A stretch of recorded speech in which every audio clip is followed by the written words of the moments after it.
Hello.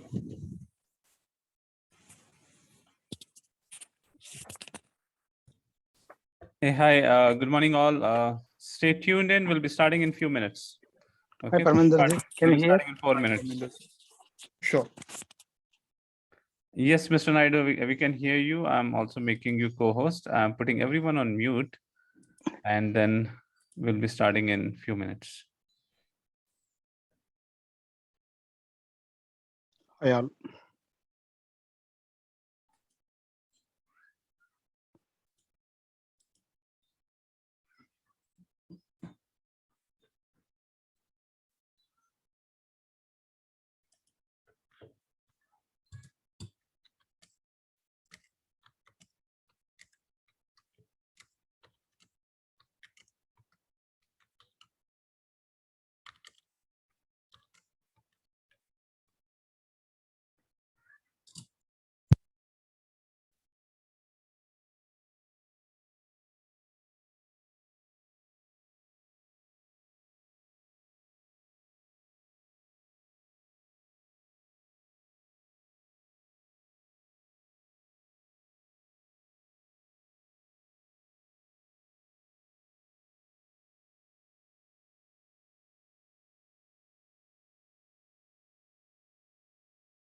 Hello, everyone. Very good morning and good evening. Welcome to SAP Step Up Circles. Parminder here. I hope you all are able to hear me clear and loud. Can you please quickly confirm over the chat window if you are able to hear me loud and clear? Quickly on the chat window.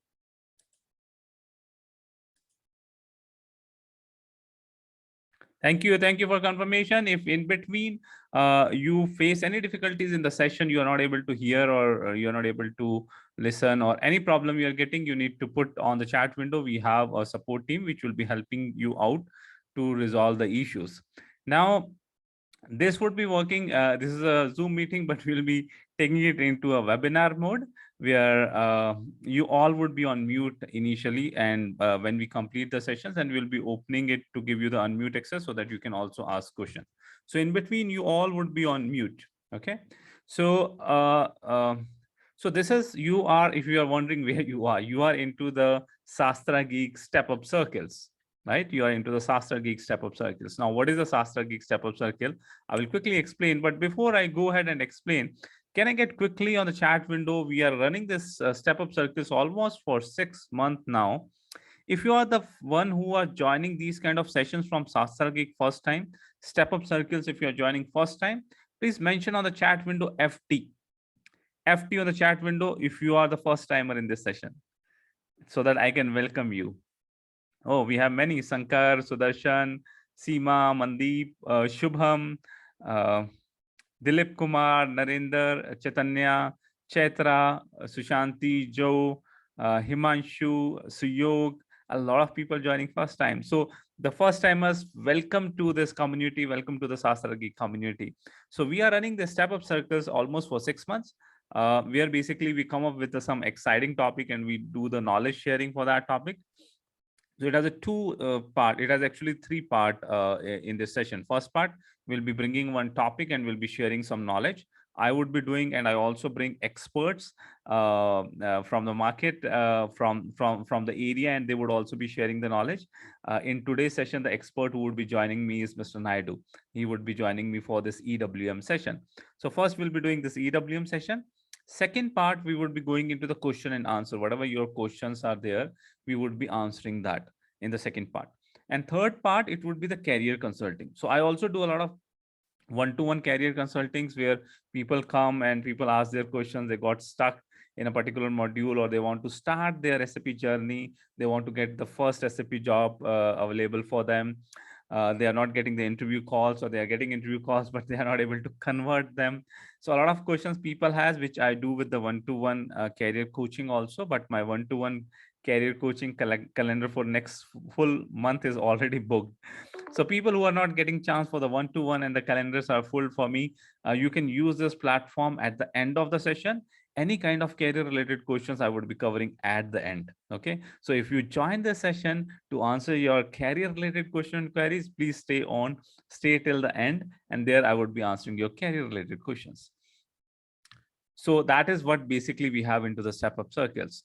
Generally, the step up circle, we started Thursday evening. Every Thursday evening, we were doing it.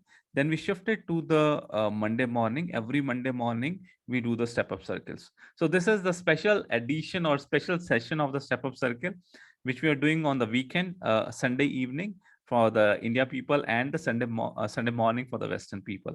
This we are doing because our expert, Mr. Naidu, is from one of the European country. So if I do it on the Monday morning, it would be midnight for him. So he would not be able to join. So in this special case, we have shifted from Monday morning to Sunday evening.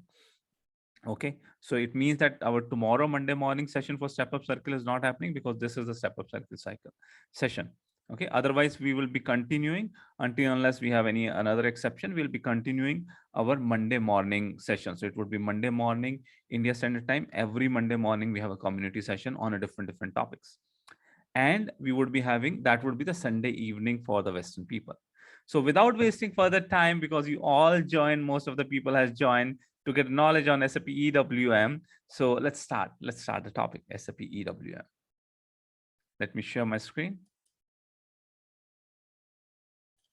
Okay. Can you all please confirm if you are able to see my screen, and on my screen you see the mind map? Okay, a lot of people who have already joined my session, they would be very familiar with the mind maps. So if you are able to see mind map on the screen sharing, please confirm quickly. So you all would be on mute, right? So I would be asking a lot of questions which you need to answer on the chat so that we can make it more interactive rather than a boring session. Okay, so please, when I say respond, please respond on the chat. And in between, if you have any questions, feel free also to put your question in the chat. Okay, but copy your questions, because sometimes what happens that there are a lot of messages are there in chat, we will miss it. So I will be asking you again to put your question when we are particularly answering them. Okay, any standard questions would be there. We have a support team. They would be answering it. When Naidu would be going through the specific EWM topic, I would be answering it. So I would be starting a session. I would be giving some basic overview, very basic part on SAP EWM. Then I would be handing over to Mr. Naidu. Now, Mr. Naidu will take you in more depth of the EWM, and then he would also show you some part in the system, in the EWM system. Just to give you a quick knowledge, quick awareness, we are also starting our SAP EWM instructor-led live session of the training. It would be starting from next Saturday. Same time next Saturday, we'll be having session number 1.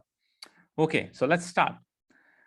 SAP EWM. Okay, so there would be some audience here who would be already aware about what is EWM, but there would be some audience who are totally unaware that boss EWM to chodo, mujhe to ye bhi nahi pata ki what is warehouse management, what is WM. So let me start from very basic, as I do in all of my sessions. Let's start from the very basic to understand what is warehouse management, and before warehouse management, what is warehouse. Okay, and let's start understanding that. Okay, So there are the different kind of warehouses. So when you will see that, you need to have, you will be receiving the products, okay, and you need to dispatch the products. You would be also manufacturing the products. So you receive the products from the vendor, it will be going at one place. For manufacturing, you will be storing at one place.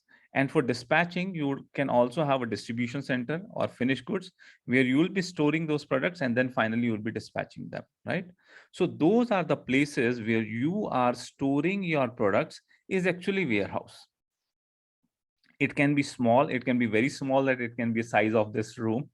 It can be as big that it can be a size of the community, or the society which I am living in, and even bigger than that. Okay, that big the warehouses can be. So it can be simple or it can be complex. But what is warehouse? Warehouse is any place where basically you are storing a goods. It would be having a receiving operations, and it would be having a dispatching options. That options would be there. That place is called warehouse. Okay, just to give you example, that as simple as it can be like this small warehouse I have seen in the sites when I worked in the construction projects. They just have a container, big container. In big container, they put some shelves and places, and they store some goods there, right? It can be also warehouse. This can be also warehouse. It's a small warehouse, simple warehouse. Now, to manage this warehouse, do we need a WMS system? Answers on the chat window. This kind of a simple warehouse, which is maybe not this room, but kind of a size of a house, where we have a different rack. Do we need a WMS system to manage this kind of warehouses? Answer on the chat window quickly with yes or no. No, we don't need. It's not necessary that everything you need a system. If that kind of simple business is there, even you can maintain an Excel, and you would be able to manage the things even on the Excel, right? Or even let's say if it is a SAP system, just a simple storage location you create, and you monitor your inventory on that storage location, that would be enough. Not necessary that you need a big WMS systems, expensive WMS system. So I hope you understand what is warehouse. Another picture, let me show you. Now, this is little bit big warehouse. You can see in the big warehouse, there would be multiple things would be here. There would be a place where basically trucks would be coming. That's called the docking stations. Okay, and you would be having specific docking station where truck will come, and you will unload the product here. From here, there would be quality inspection and other things would be happening. You would be having consolidation, deconsolidation, multiple things. Resources, forklifts would be coming. They would be deciding whether it will go here, it will go here, here, or here, which storage area it would be going. If it is going here, whether I need to put on the upper bins or the down bins, where exactly I need to put this. Okay, so that when I am removing it, it would be easy. So this is a little complex structure of the warehouse, right? Do we need a WMS system to manage this? Answers on the chat window, yes or no, quickly. Do we need a WMS system to manage this? Yes, might be, because maybe, yeah, right. It is little complex. Now let me make it more complex. Believe me, I have never imagined until unless I personally see the warehouses. So the two warehouses I've seen, which is really big, it really opened my eye that, okay, the warehouses can be that big. The operation can be that complex. For sure, we need a specific big WMS systems, right? I have seen one of the warehouse for the FMCG company in Indonesia that was supplying throughout the Indonesia. It's called the Mother Warehouse, so big. I have seen one of the warehouse for a consumer product company in South Africa. That also a very big warehouse is supplying to within South Africa, and outside the South Africa country is getting supplied from there. So those kind of warehouses would be very big in nature. It would not be a one shed, it would be multiple shed. It would be multiple kind of storage, cold storage, ambient temperature storage, high rack storage, open area storage. Multiple things would be there, multiple resources would be there, and more than 300, 400 people would be working in these warehouses. So then the things become very complex, right? Multiple docking systems, docking areas would be there where the trucks will come and they take the product, and this is for inbound. For removing the stock, there would be another docking systems. Multiple different kind of storage areas would be there. Okay, so you need to decide which products need to be put it where, and you need a lot of resources, manual resources you will require, forklifts you will require to manage, handling units you will require. So this is will be a very big warehouses. For this warehouses, I will not ask you, do we need a WMS system? For sure, we need a WMS system, Okay, we need, because a lot of activities would be there. I would be talking about the generic warehouse management activities. A lot of activities would be there, and to manage those activities, we need a WMS system. So right now, I'm not talking about EWM. I'm not talking about any specific company's WMS system. I just want to make you sure that you have in your visualization, you understand how the complex warehouse looks like.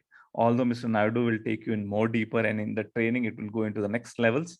But at least at the high level, in few minutes, you should be able to understand it. Okay, so that is the more complex warehouse systems. Let me go ahead. So now you would be understanding that what are the different warehouse systems are there. Now, so now understand that the big warehouse would be having a different activities which you need to do. Okay, but let me take you to a quick video so that you will be able to visualize what kind of activities would be there and why actually the WMS systems would be required for what purpose. Okay, it is not a video from EWM.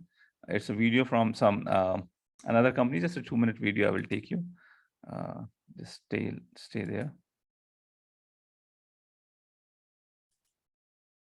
Welcome to Palms.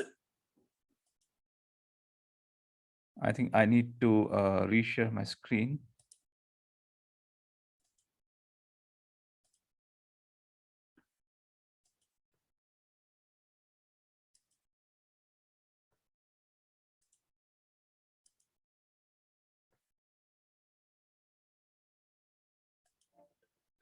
What?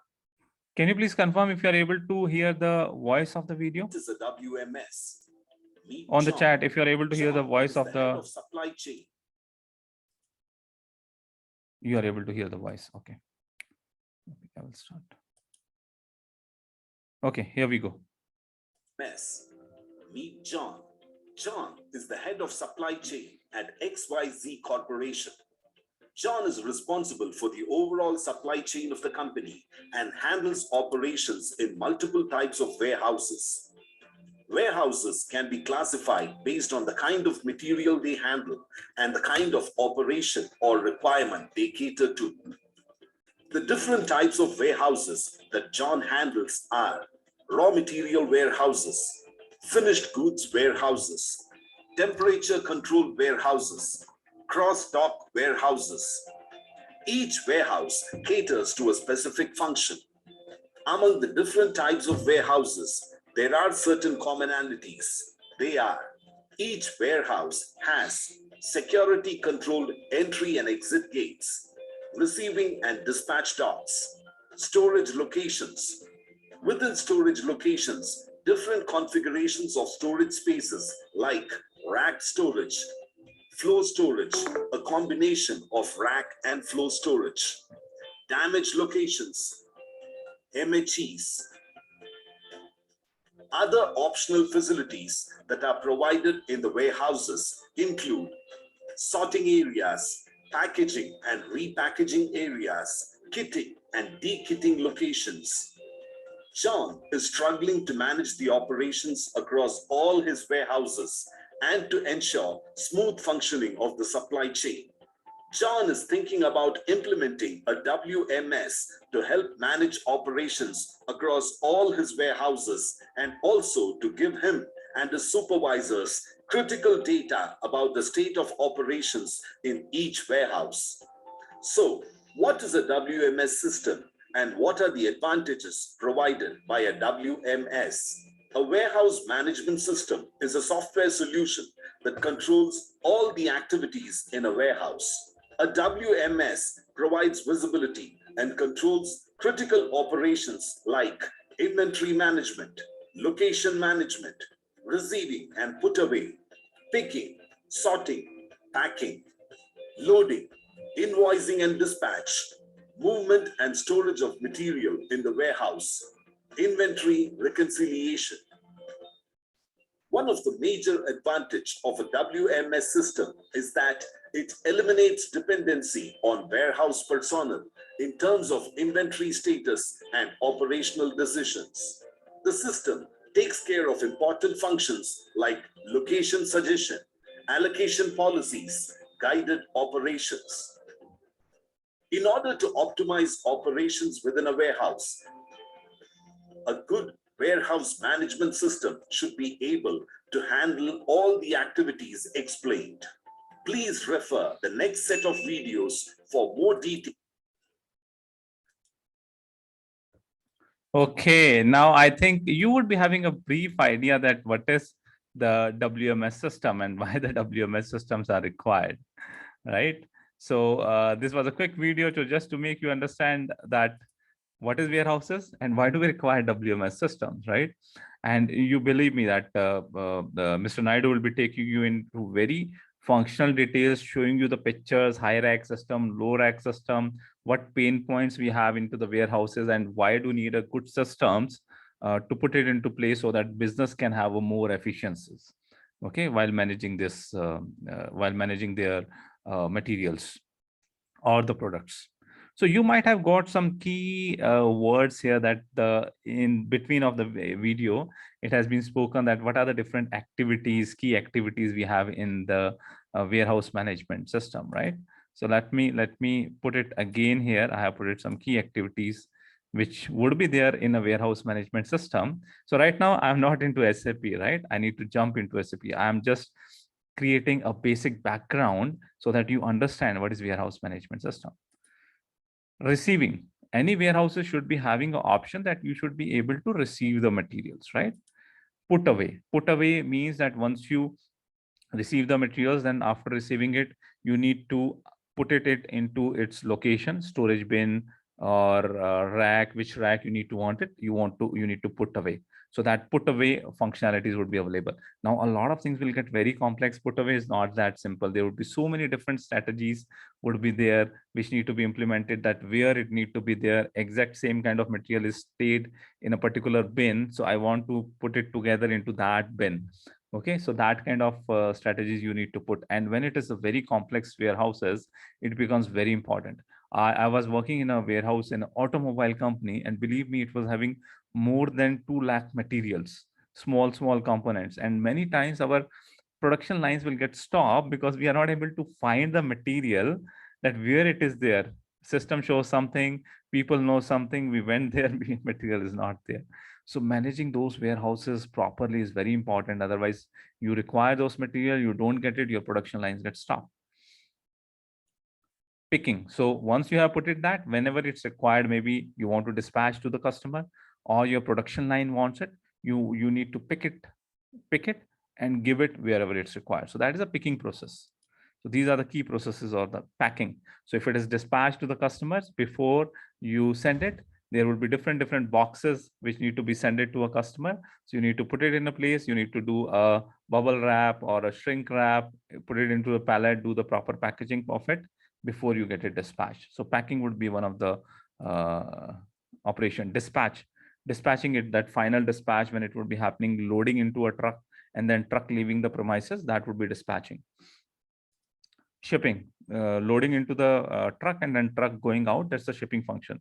Not necessary that everything would be part of the WMS system. Let's say if you talk about the SAP WMS system, dispatching and shipping is not part of that part of the EWM, only it would be having integration with ST module or the TM modules. TM module would be having a more larger shipping functionality, or LETRA would be having a shipping functionality, right? It integrates. But in a warehouse management level, without talking SAP terminologies, dispatching shipping also comes into the warehouse processes. Kitting, dekitting. Kitting is putting different product together into a box, make it a kit so that we can send it to the customer. That's the kitting. All of these processes I'm just explaining into a few seconds, right? When we go into the deep training, everything would be at least 1 hour or 1.5 hour chapter here, all these processes. Inventory tracking is very important. Where the inventory is there, how much inventory we are having, which place it is there, so that we can identify. Inventory tracking is one of the biggest process in the warehouse, in the warehouses. FIFO, first in, first out, or last in, first out. What strategies we need to implement, and based on that strategy, system should show us that in which bin we want to store the materials, right?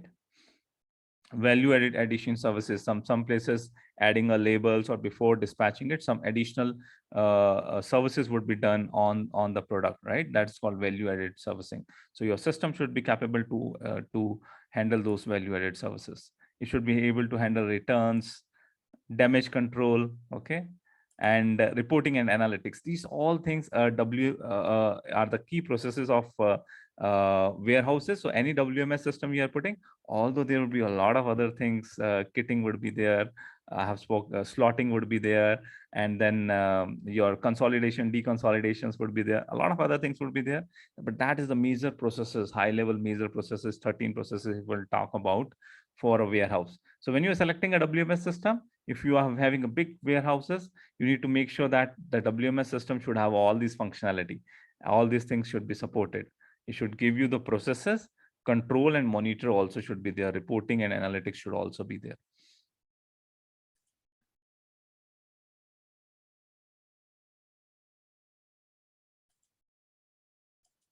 Okay. Now, what are the solutions available in the market? Okay, now I am slowly moving to the solutions. Okay, which companies have this WMS system? What are different WMS system? So this answer I don't want you to do in the chat. I have a LinkedIn link where I have already created a poll. Let's go to this link. I will give you that link in the chat window. Just give me a minute. Yeah, here it goes. So you need to answer it in this chat window. Okay, there is a poll, and then that poll answer in this chat window.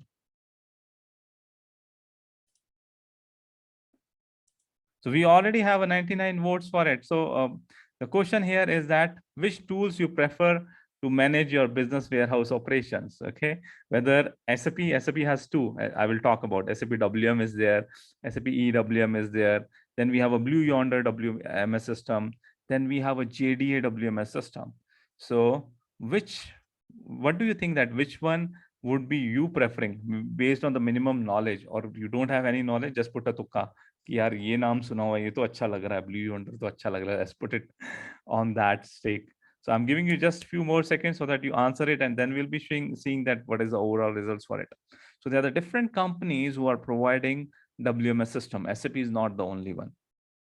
SAP is there, Oracle is there, Oracle has its WMS system. Okay, Oracle is not there. If you feel that there would be some another system which you would be preferring, or which you know it, mention on the comments. Okay, mention on comments that you are preferring something else. Blue Yonder is there, Blue Yonder WMS system. JDA WMS systems are very famous. Okay, so one of them which is taking a highest growth in the market, it's not that the highest number of client it has, but if you say that the growth in the clients for adoption of the WMS system, it's Blue Yonder WMS system. It's becoming a very strong WMS plus TMS, transport management system. Both functionalities are strong and it's doing very good in market. It's doing very good in market does not mean that it has crossed SAP, okay, or it has crossed Oracle, but it's starting picking up the pace, Blue Yonder WMS. And believe me, once you know any one WMS system and TM system, learning, if you learn SAP EWM, learning Blue Yonder would be very easy. Learning JDA would be very easy because it's more the business processes. Kitting, deconsolidation, consolidation, process steps would be there in all systems. So from the functional point of view, you just take a grip on one WMS system and it would be easy for you to know the another systems. If everyone has completed voting it, I will show you the results. Okay, Shubham said Ramco, Bob said Red Prior. So please mention on this comments over the LinkedIn. Okay. So I would be refreshing the screen, and then let's see what are the results. Okay, let me put it.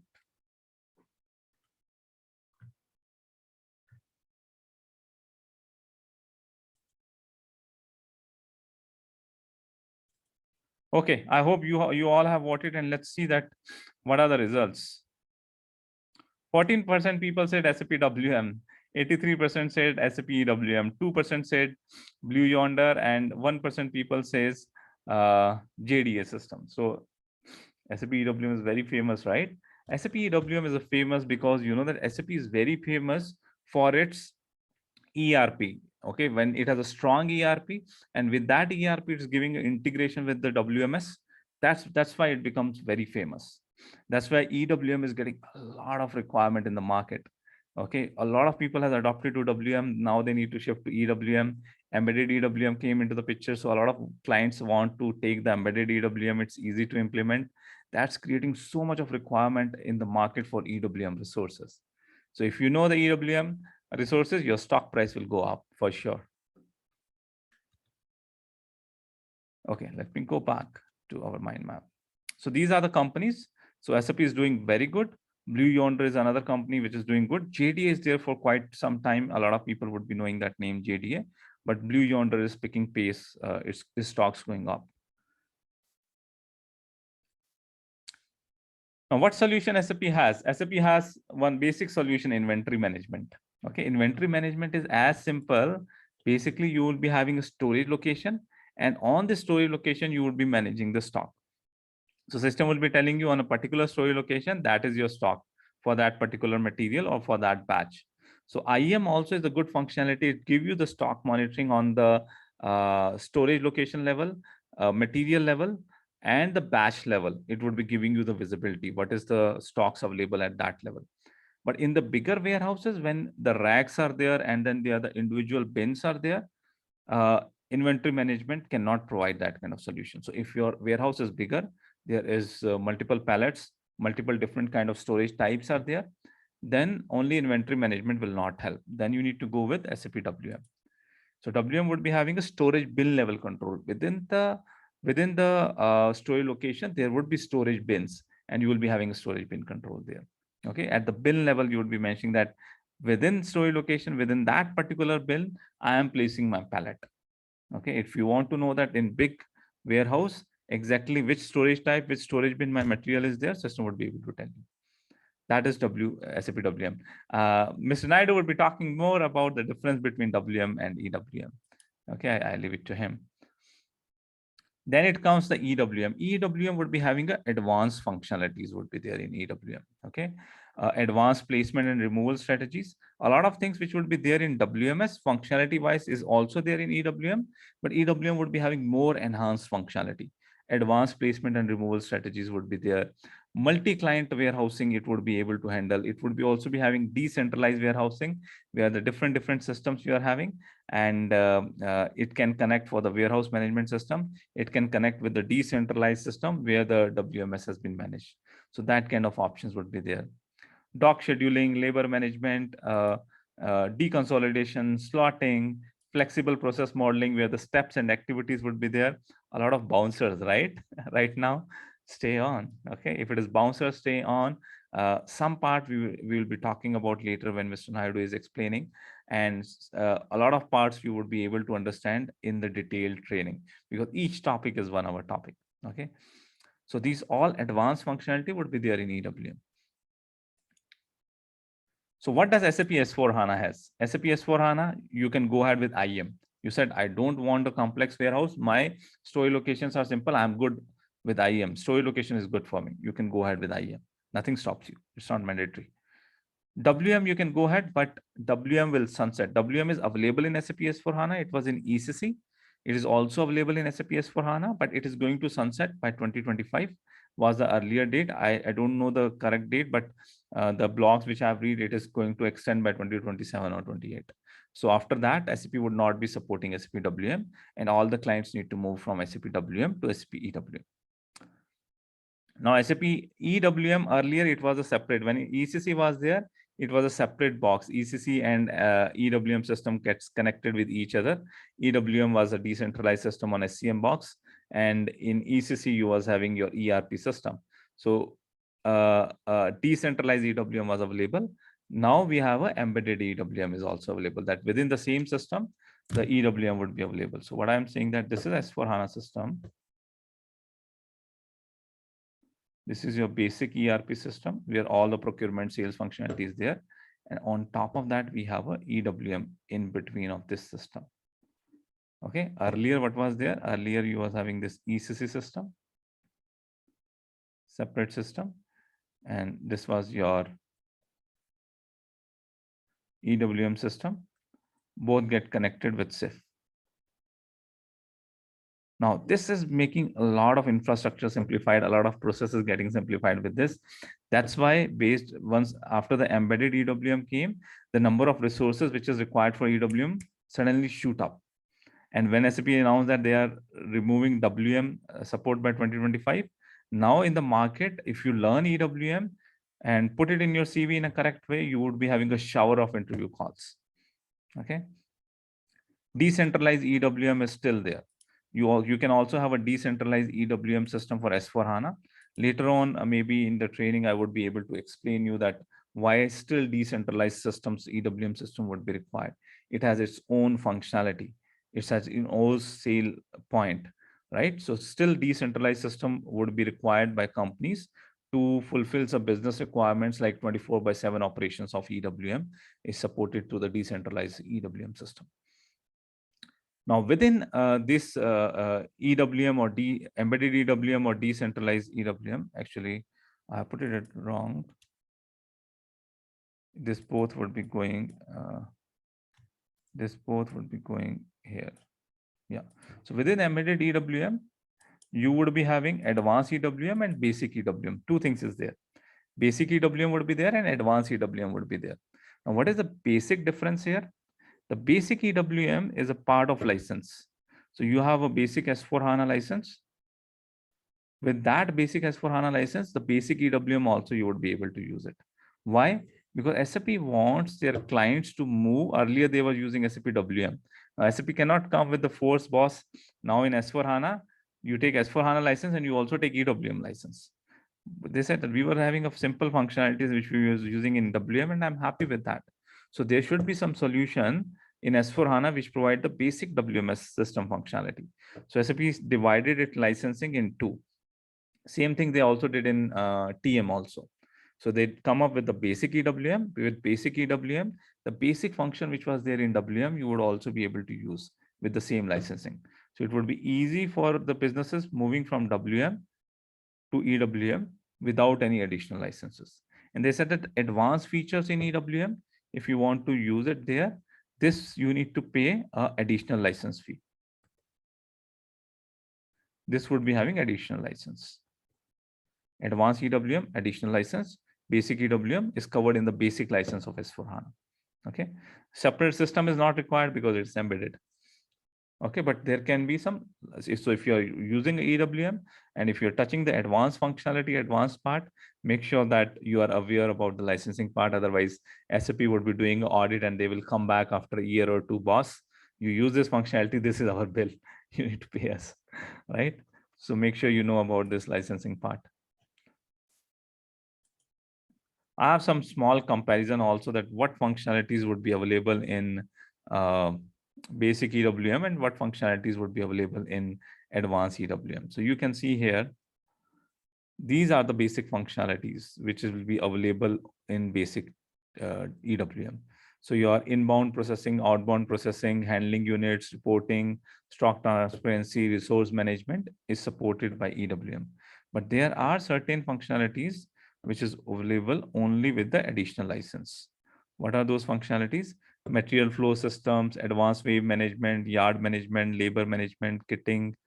So these all, maybe some of them would be bouncer for you as of now if you have not worked into the WMS system, but no worries. Our good part is that if you take part in the trainings, even you don't know about WMS, even you have not visited a big warehouse by your own, we will visualize, we'll first getting you visualize that what is the warehouse. Mr. Naidu is expert in that. And then we will be talking about what is wave management, what is yard management, what is labor management, what is kitting, why do we require those processes. So these are the additional processes which will require additional license. Now, how many different ways to have manage your inventory in S4HANA? 1 way, 2 way, 3 way, 4 way, 5 way, answer on the chat window. How many different ways we can manage the inventories? Okay, in S4HANA, answers on the chat window, quickly. 1 way, 2 way, 3, 4, 5, 6. What are the different ways? What are the different implementations you can do? Over the chat window, quickly. 3 ways, 4 ways, 2 ways. Okay, multiple things. Let's see. Keep on answering. Keep on answering. Yes, just keep on answering. So in S4HANA, first, let me use another color. First is you can say, I will have only SAP IM. Okay, that can be the first thing. Second thing, you can say, I can have a SAP WM for now, but you can right now in 2020, 2021, 1909, WM is there, SAP WM is there, you can have it. And later on, I will switch to EWM. That can be your second option. Third option can be that I would be using embedded EWM with basic functionalities only. That's your third option. Fourth option can be I would be using embedded EWM with advanced EWM functionalities. This is my fourth option. Fifth option is I would be using decentralized S4HANA EWM system. EWM on S4HANA, but only the EWM functionality is there, a separate EWM system. So this is the fifth. So 5 different ways are there by which you can manage your inventories. Earlier, the things were simple, right? In ECC, only 2 ways, either IM or WM. Now, IM, WM, EWM, embedded EWM, decentralized EWM, basic one or advanced one. So a lot of things is there, right? Complex, right? Complexity is always good for the consultants. You will make bread and butter as a consultant. When the things are complex, you need more knowledge and more people to explain and clarify to business. So thanks for SAP to making it complex. Okay. So that is the basic functionality which I have explained. I have taken a little bit more time to explain. Sorry for that.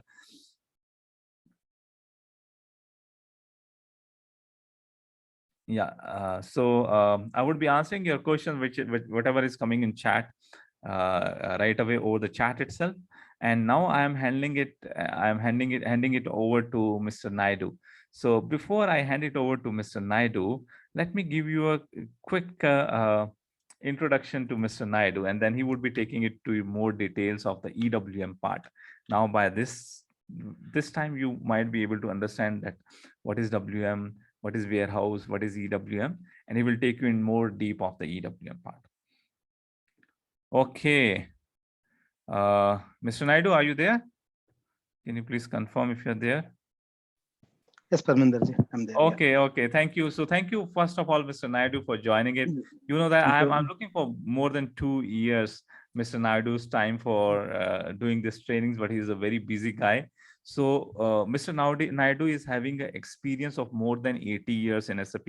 He's a SAP expert, champion into this warehouse management area. Earlier, he was working into the modules like sourcing, procurement, sales, those areas he was working in. Last 6 years, he's working on EWM. So he has a very strong experience in SAP EWM. He has done multiple implementation, ECC, S4HANA, EWM, decentralized or embedded EWM, all the things he has handled it. If you talk about certification, sourcing and procurement, Activate, Prince, PMP, all the certifications he has done. He's a certification expert also. Okay, even the different version 1909, 2020, different version certification he has done. So he's more skillful, and beyond that, he's having a very strong experience working in very complex WMS systems, in very complex warehouse managements.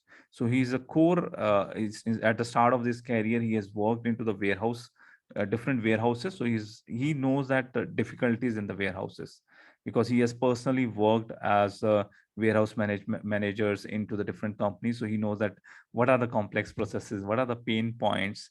And second thing, which is the most important thing, that why we are selecting Mr. Naidu for our next batch, his passion about the training.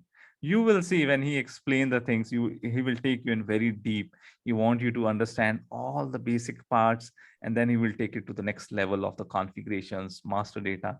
So he's passionate about knowledge sharing. That's why we are bringing him here to explain the things more in deep and depth. So with that brief introduction, Mr. Naidu, I welcome you on the Step Up Circles. Thank you, Parminder ji. Thank you all. Yeah, so glad to see everyone here. Okay, so Mr. Naidu, the session is yours now. You can share your screen, and then we can take it ahead. Yes. This presentation, this session. I'm sharing my screen now. Hi, Yeah, we are able to see your screen. Can you make it on the presentation mode? yes, please. Yeah.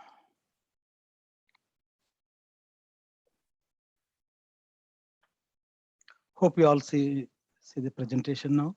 No, no, no. What we see is that we have a next slide also seen. Yeah, it's not that presentation mode. This. No, no, leave it like that only, Mr. Naidu. Yeah, yeah. Now, It's now it is. fine. Now it is. Now it is. Yes, yes. Yeah. Okay. Yes, we can go ahead. We can go ahead. Yeah. Thank you. Yeah, I know that majority of people joining from India and it's other part of the country. Second call is a good evening and a good afternoon, somebody, and good morning. Yes, guys. Okay. Yeah, I will go through the EWM introduction demo, and yeah, as mentioned, Parminder just covered majority of the basic terminologies. You know, what is the different WMS systems, and also he said what is a basic WM and EWM and centralized, decentralized. And also he has covered some of the terminologies EWM side, you know, that general warehouse terminologies, picking, packing, and deconsolidation, value-added service. Yeah. And I will go through some more detail, some more deep dive on that. But don't worry about that. When you go in training session, we will go through thoroughly each topic, and so that you will understand better. Okay. Yeah.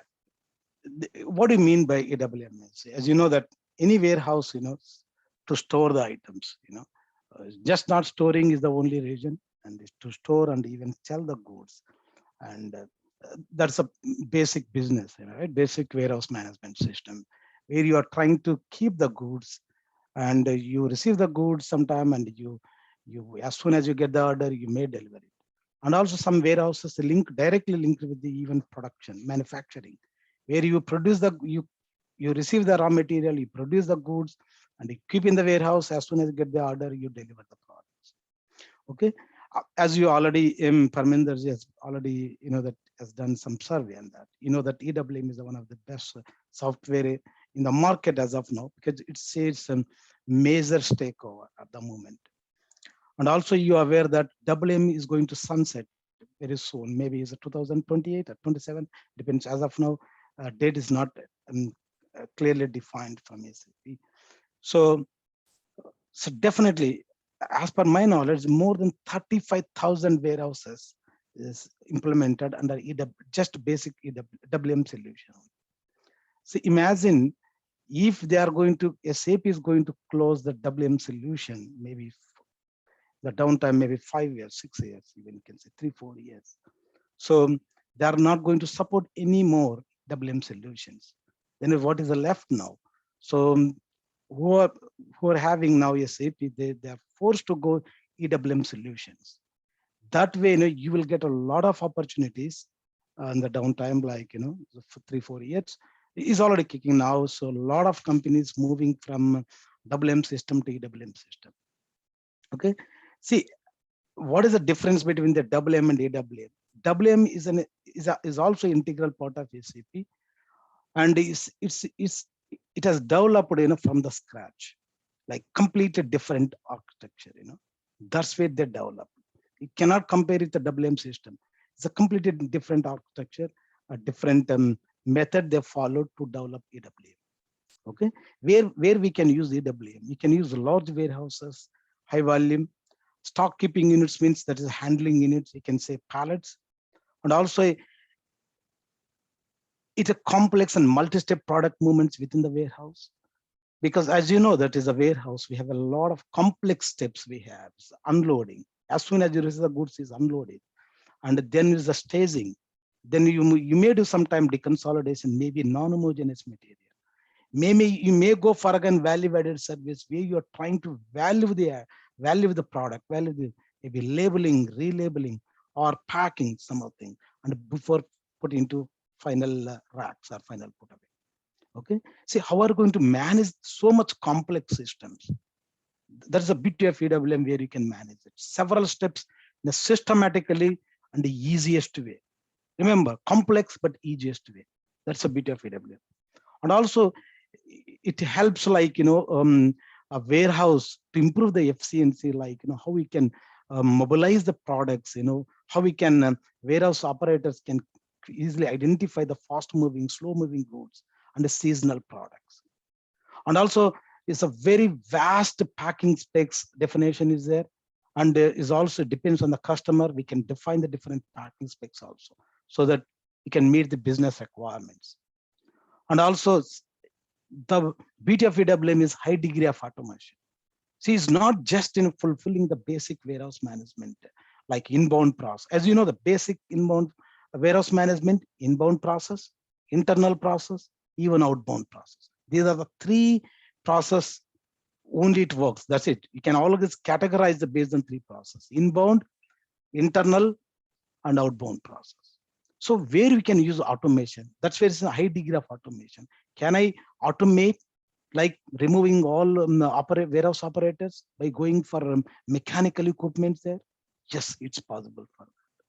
Can I integrate with other systems? Yes, I can integrate several other systems, like, same time finance. I can integrate purchasing, material management. You can say sales, even transportation management. I can collaborate all these things into one, even quality management system. I said, like, this is a third-party logistics service. You can always connect this. And where we can use this one, you can use any distribution center. You can use any manufacturing plants, or you can use a transit warehouse also. So as you know, variety of industry, it's oil and gas, even you can say as a manufacturing, even aerospace, automotive, oil and gas. Several, it's applicable for all industries, not restricted only female industries. Okay. And next one, you can see that what is the difference between the basic warehouse function, advanced warehouse functions. As Parminder has mentioned already, it depends on the license law. If you want to use basic, as well as I said, inbound, outbound, internal warehouse, physical inventory reporting is a basic one. Certainly, these depends on the business, volume of the business, where you use whether you need basic or advanced. Advanced is always covers in optimization. How we are going to optimize your warehouse, like, as I said, as an inbound process, deconsolidation. Maybe I will go through some one complex inbound process in SAP. So you will come to know that what do you mean with deconsolidation. Okay. And outbound process is a wave management. In the outbound process, why we need wave management? Because we may get hundreds of orders every day. How we are going to fulfill that orders? Okay. So using wave management, you can optimize your orders, and you can optimize the route, you can optimize the deliveries and the picking activities, such a way they can improve the warehouse management. And also material flow control system. As I said, you can, without like, man, and you can go for completely automatic machines, that very system. As soon as you get the receive, system will understand. It takes the items until final put away. And as soon as you receive the order, even the mechanical equipments, even a combination of electronics. The system understand, it goes there, it picks the item and it's a delivery. So that's very like, some EWM, it's a major, popular software now. And also we can connect the ad management. Ad is like, simple, outside of the warehouse, we can call it the ad management.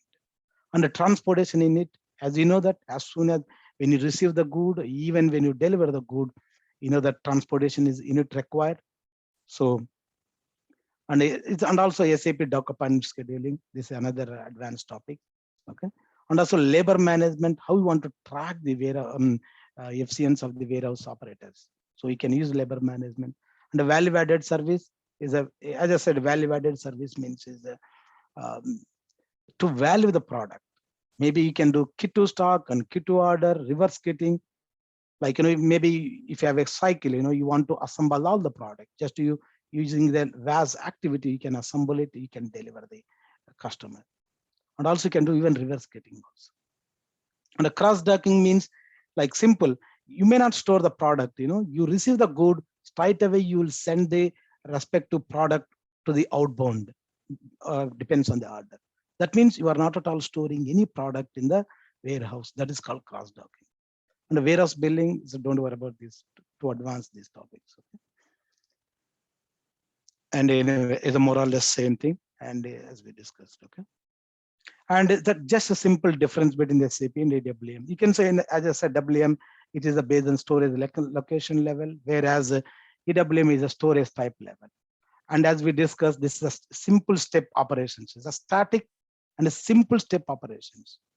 You cannot do the multi-step process. As I said, unloading, like, so staging, moving to the deconsolidation, even value-added service, from where the direct into final put away. Can we do in simple warehouse management? It's not possible. That's what is the single step operations. Whereas, if you go EWM, yes, we can perform complex processes in a dynamic way. And also in WM, we don't have a comprehensive warehouse cockpit where we can see, like, warehouse operations, so warehouse activities and the stock, so on. So, okay. But EWM, we have a powerful warehouse monitor where we, so warehouse supervisor can see the all operations, how many inbound delivery has received, how many outbound deliveries he has delivered, and what are the internal stock outs. I mean, what is the physical inventory?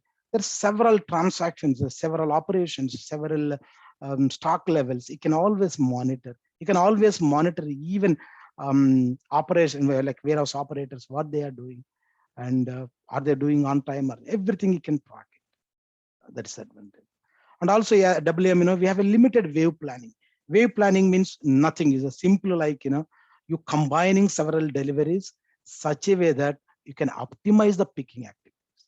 Okay, that is a wave management. You can optimize the picking activities. See, what happens is one person is going, if you receive one order and similar order and picking one item, how many times he can go and come and picking and activities. Instead, if you optimize it such a way that he can go one time, get it items, only one time. So you can optimize the even movements.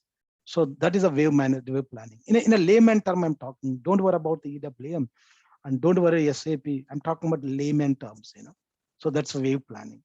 And ad management means how we can add. Ad means outside of the warehouse, where we can talk about ad management. Anyway, I will show a couple of pictures so you will get to know better on the ad management. Okay, and transportation, and we'll discuss more.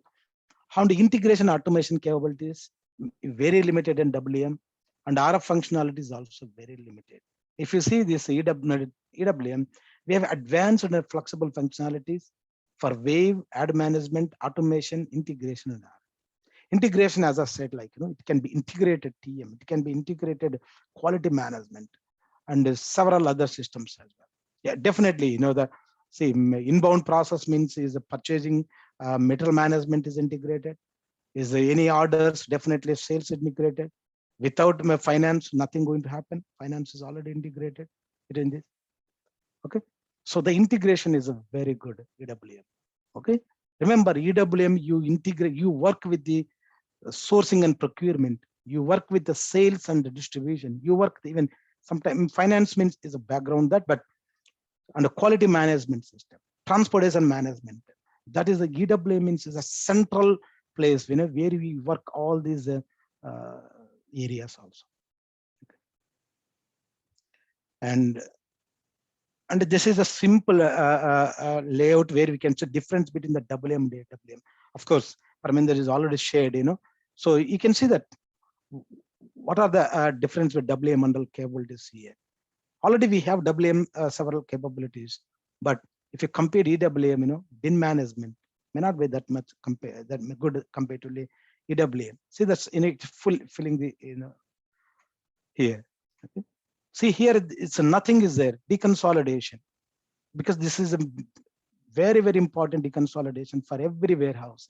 Because every time you may not receive same product, you may receive a non-homogeneous product, the same case. You can say handling in it.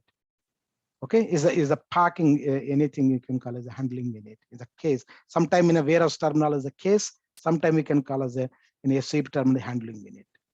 So deconsolidation, where you deconsolidate the products, because the non-homogeneous products, maybe different products. slotting and rearrangement. This slotting and also don't worry, is an advanced topic, but we'll discuss while going for that. Okay, how to connect the transportation with the when you receive the goods and when you deliver the goods. Dock scheduling, as I said, we will discuss this one. Labor management is one of the advanced topic. And return management is a very good tool is return management. For example, you receive the goods, but you found some damage. So they need to send it back to the vendor. So there is a very good return management system available so that you can operate this process in a warehouse also.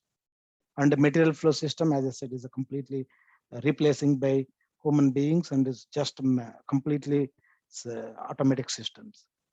And is a very good RF framework. As you know that real time, all warehouse business users, operation users, you can call as a warehouse supervisor. They never use SAP GUI. Only you are the implementation guy, use SAP GUI, all these things. But real time, they may not use them, right? They may use RF devices. I will show a couple of RF devices. And they may use majority Fiori applications, you know, that smart applications now, Fiori applications. So everything they access, what we do in a GUI, but same in a simplified way so that people can access very easily. Even laymen can understand the thing so that they can perform warehouse operations in a more efficient way. Okay, as we discussed, like, you know, we can categorize EWM process majorly three process. One is inbound process, and under that, as I said, transportation in it.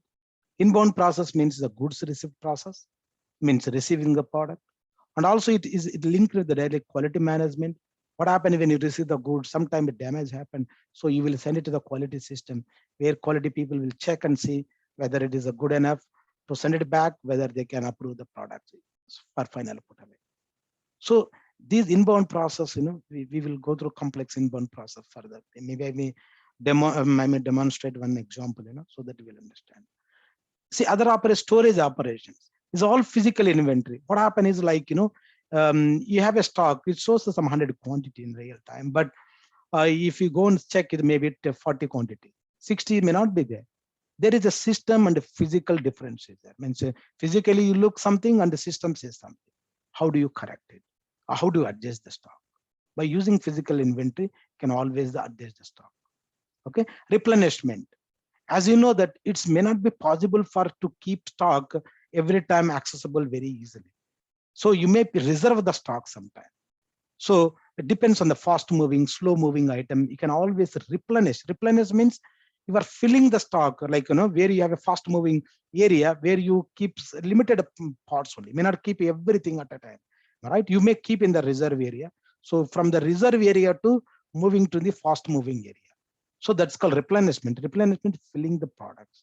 Okay. Even you may use the rack areas. It depends on the business requirement where you can implement the replenishment. Kit to stock, we discussed, am I right?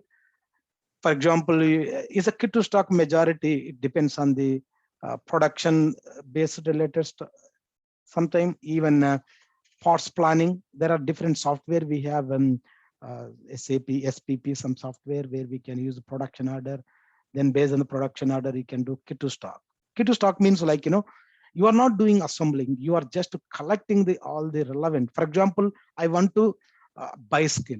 What are the parts required for me to combine all these things into one handling unit, send it to the customer? That is called kit to stock. Okay, how we can use the VAS is one of the value added service where this is a more popular kit to stock, kit to order, reverse kitting, we can use it. Okay, and outbound process.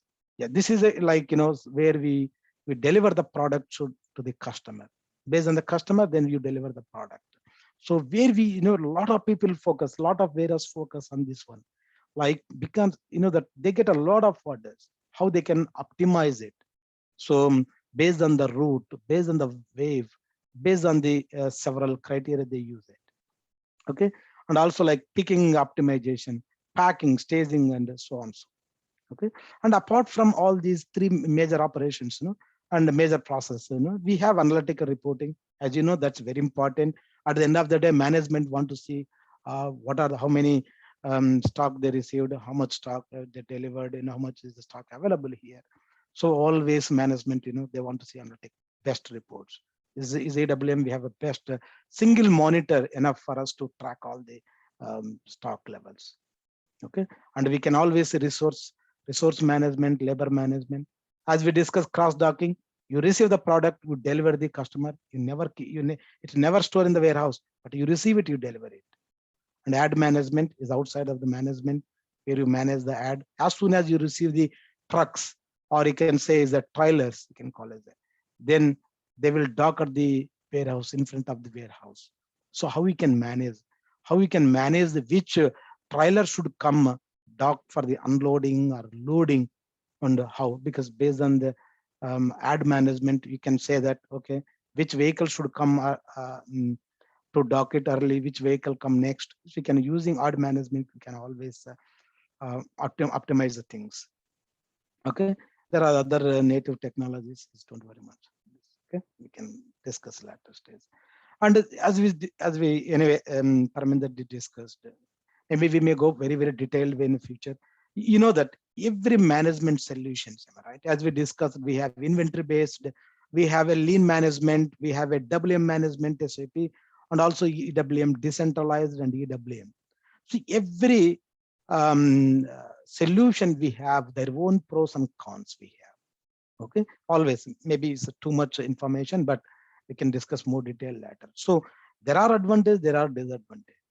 But among all, like, EWM is one of the best solutions, as we discussed, is advanced, very flexible functionalities are provided, such as we had discussed multi-step process control in a simplified way.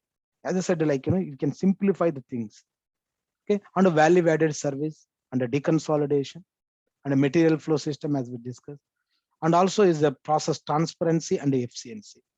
That's very important. And there are cons, means like, where you are using a decentralized system. As decentralized means, see, ERP system sitting somewhere, and your warehouse solution system is sitting somewhere.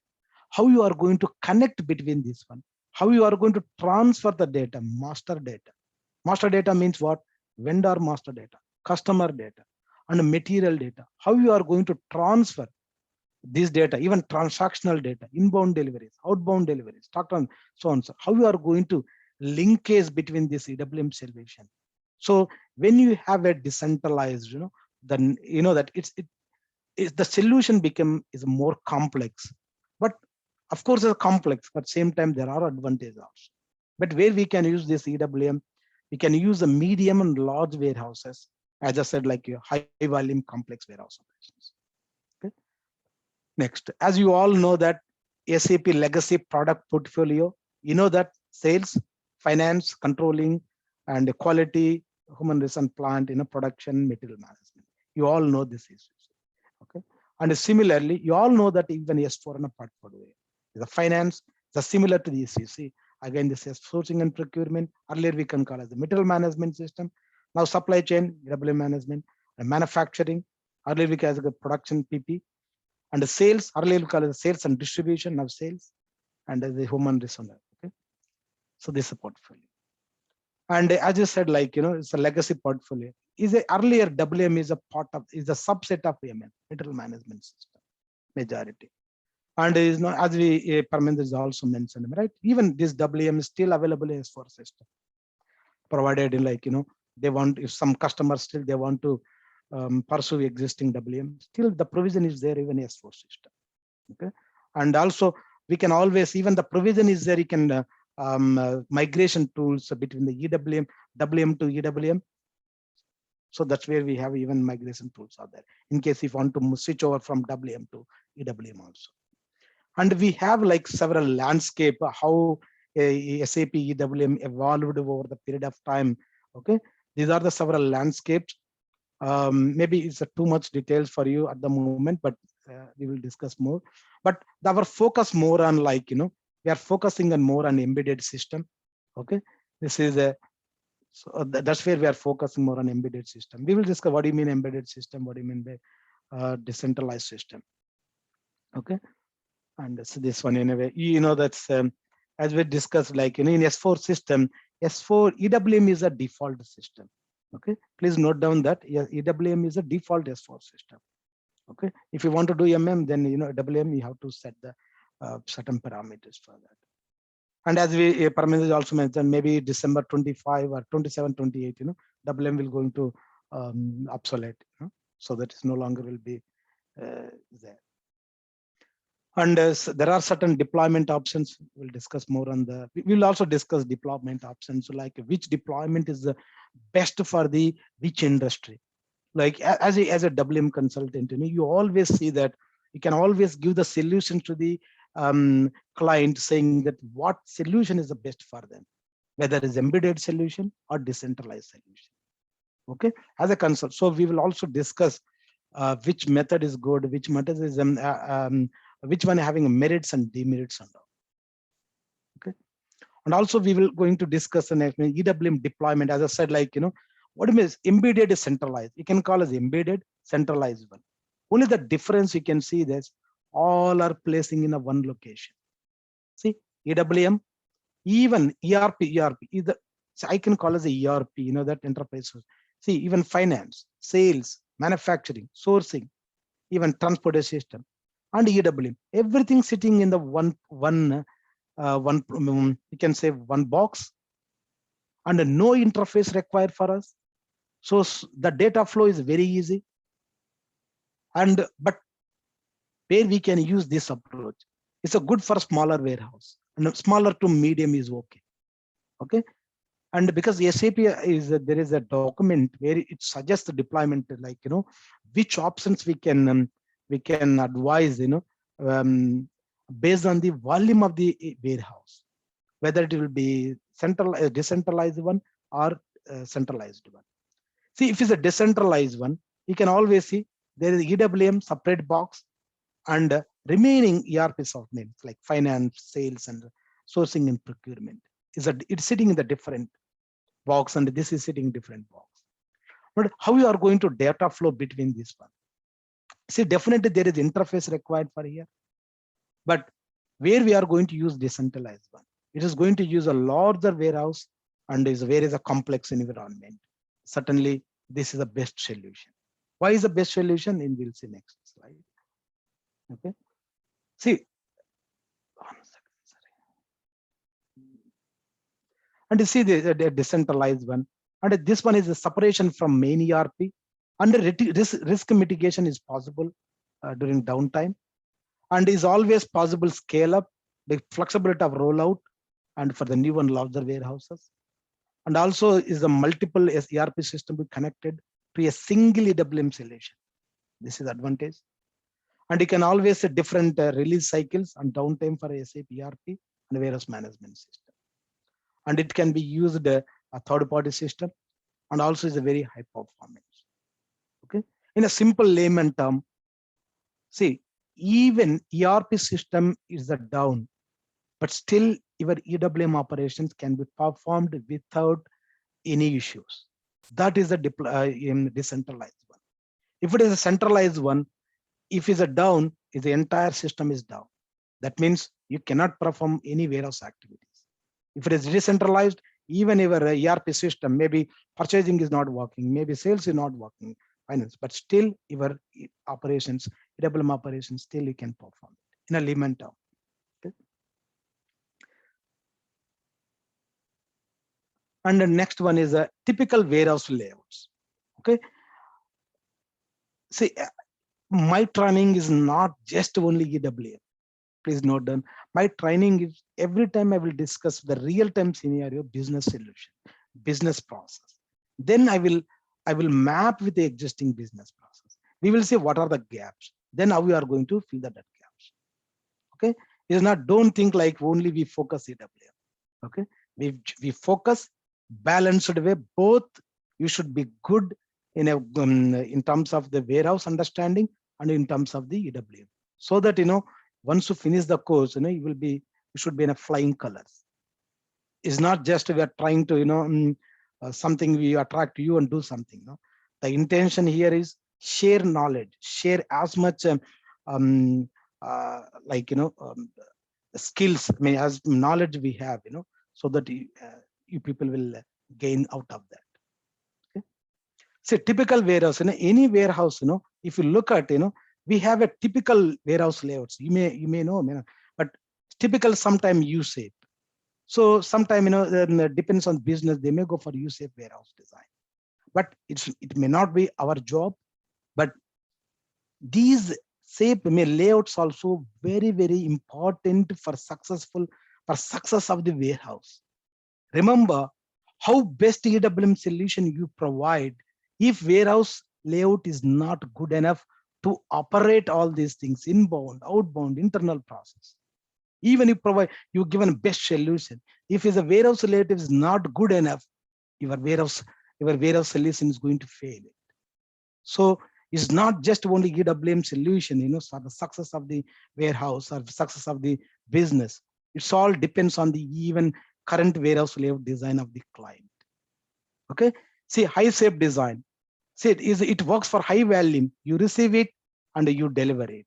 So that's where, without any interruptions, you can use high shape design. And there are some business, they may go for L shape layout. Okay, it's all like, depends on the business requirement for greater flexibility and greater operations, greater management, greater inventory management, greater picking activity and receive activities. Different industry adopt different kind of layout design. But so though is not our part, just and I'm trying to give a slight, I'm throwing slight information on here. Okay, and this is a typical warehouse, like just typical warehouse layout design. Typically you that you receive the goods, that is called inbound docking area. This is called transportation unit. Another layman term is called the trailer. This is the transportation unit. And sorry, 1 second. Sorry. Yeah, and see, as soon as you unload it, you stage the goods here. This is the staging area. And before putting the final put away, when any racks here, what you would do that you may do sometime, you may check count it, you may check that, you may do some deconsolidation, you may value-added service before going to put into final put away. That means you dock the goods, unload it, staging the goods, and finally move into the final put away. And as soon as you receive the order, then you pick the goods and you pack it and you stage it and you deliver the goods through the transportation. Okay, this is the typical warehouse. Anywhere, any EWM solution, it happens like this. You receive inbound and outbound. All internal, as we discussed them, right? Internal is always like physical inventory, replenishment, all kit to all. These are all things, we can perform internal. Even ad hoc basis. For example, I want to move this HU from here to here. This is called internal movement. Okay? And I can move from here to flooring area. This is also internal movement. Okay, I count this one, how much stock is there. I can do physical inventory to check what is my system stock and what is my bin stock. That is called physical inventory. And replenishment. For example, I keep as a reserve area here. And for example, this is a fast moving items. As soon as, if you maintain a certain level of the quantity, minimum, maximum, system will always suggest where system proposes saying that the stock is over, can you replenish me? There is a warehouse task is creates, and the replenishment. There are dedicated people where they will fill the products. That's what the replenishment. This is a typical warehouse. Maybe we'll go further. Like this is again further complex warehouse. See, this is the inbound area and receiving dock, and this is the outbound area. Like this is staging area, and this is the mezzanine location, and this is high rack locations. Maybe, and also with the conveyors we have here. This is also high rack areas, and even with the conveyors also. See, look at this conveyors. It's passing here all the way here. Here, when you get order, even if you can pick from item, you can throw in the conveyor from here. Then somebody will do the packing here. Then do the staging here. Then finally you will move to the goods. Okay, you issue the goods here. Okay, that's months loading here. This is unloading here.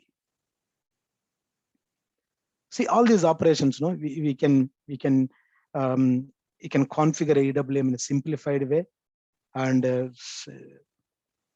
so that you can improve the warehouse operations. And this is another kind of layout here, like as we discussed as a part of layout design. So this Depends on the business. See, every time, as I said, one inbound, one outbound. That's a one inbound dog, one outbound dog. Okay, this also more or less same. This is another complex warehouse layout. And this is a typical warehouse as we discussed them, right?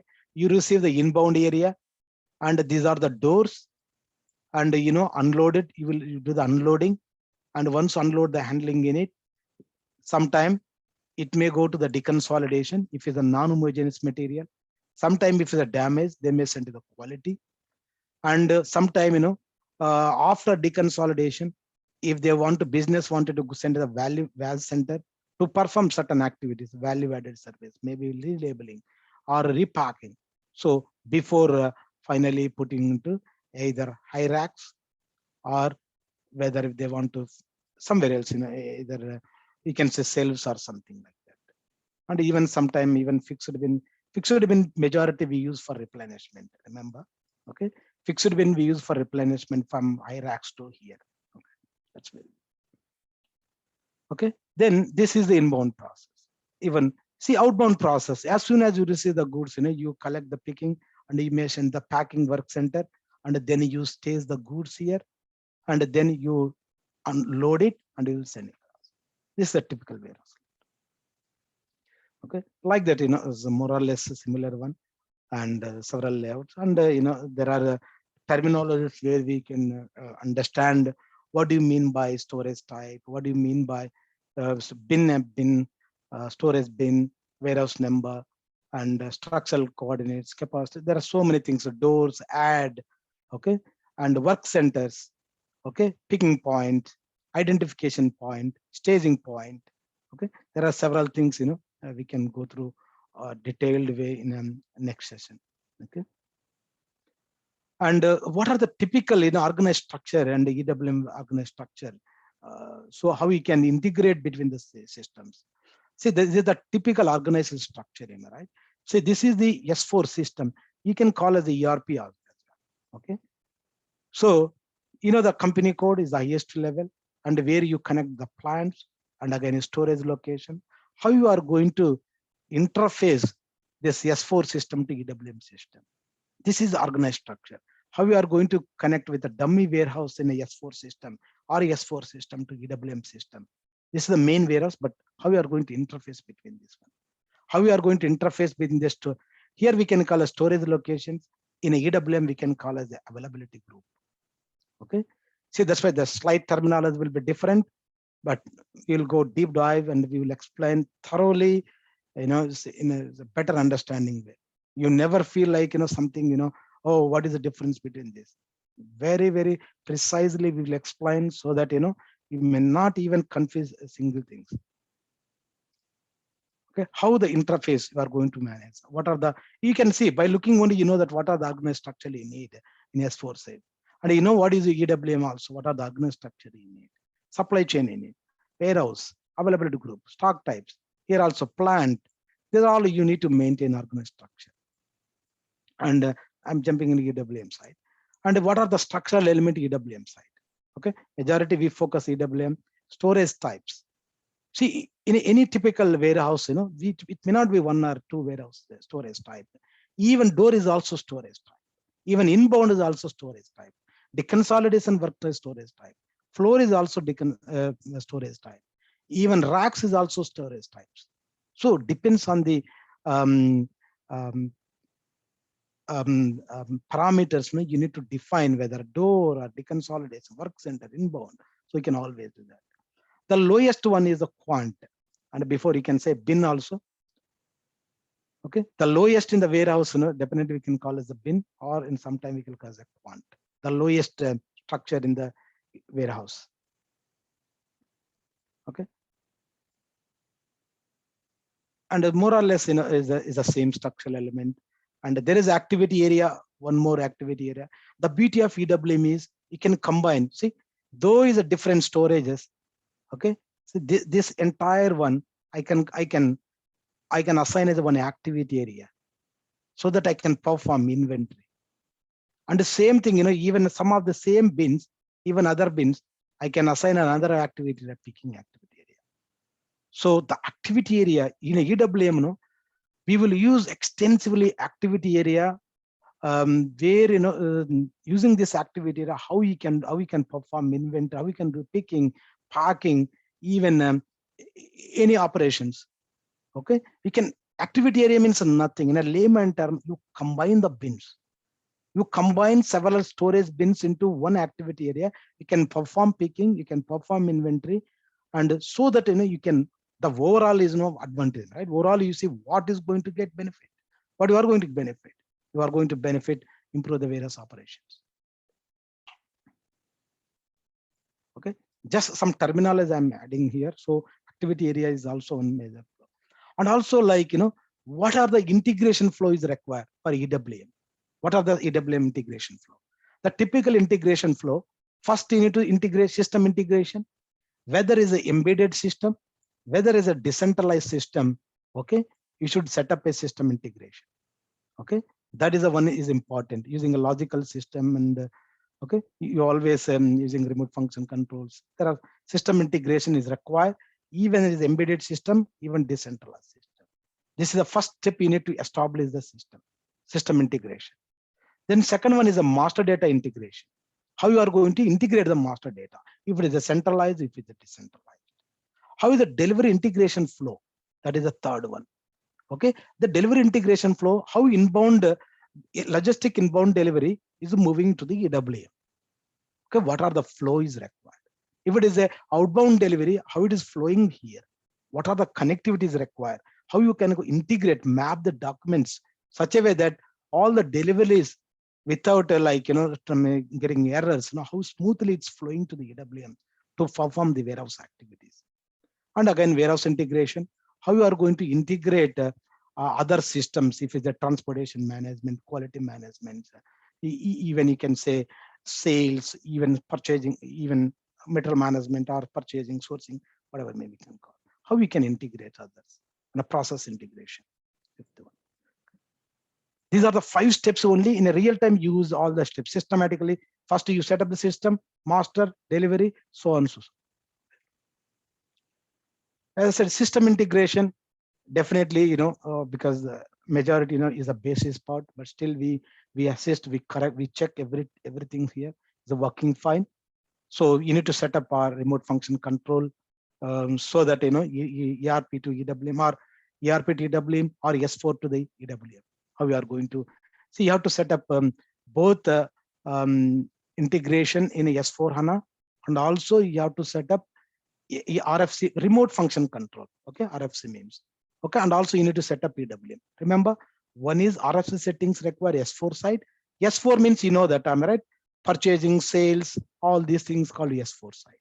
And the EWM side means like made on the warehouse side. Okay, so how we are going to set up RFC settings.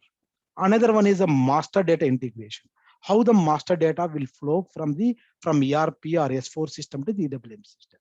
This is the data flow, typical data flow.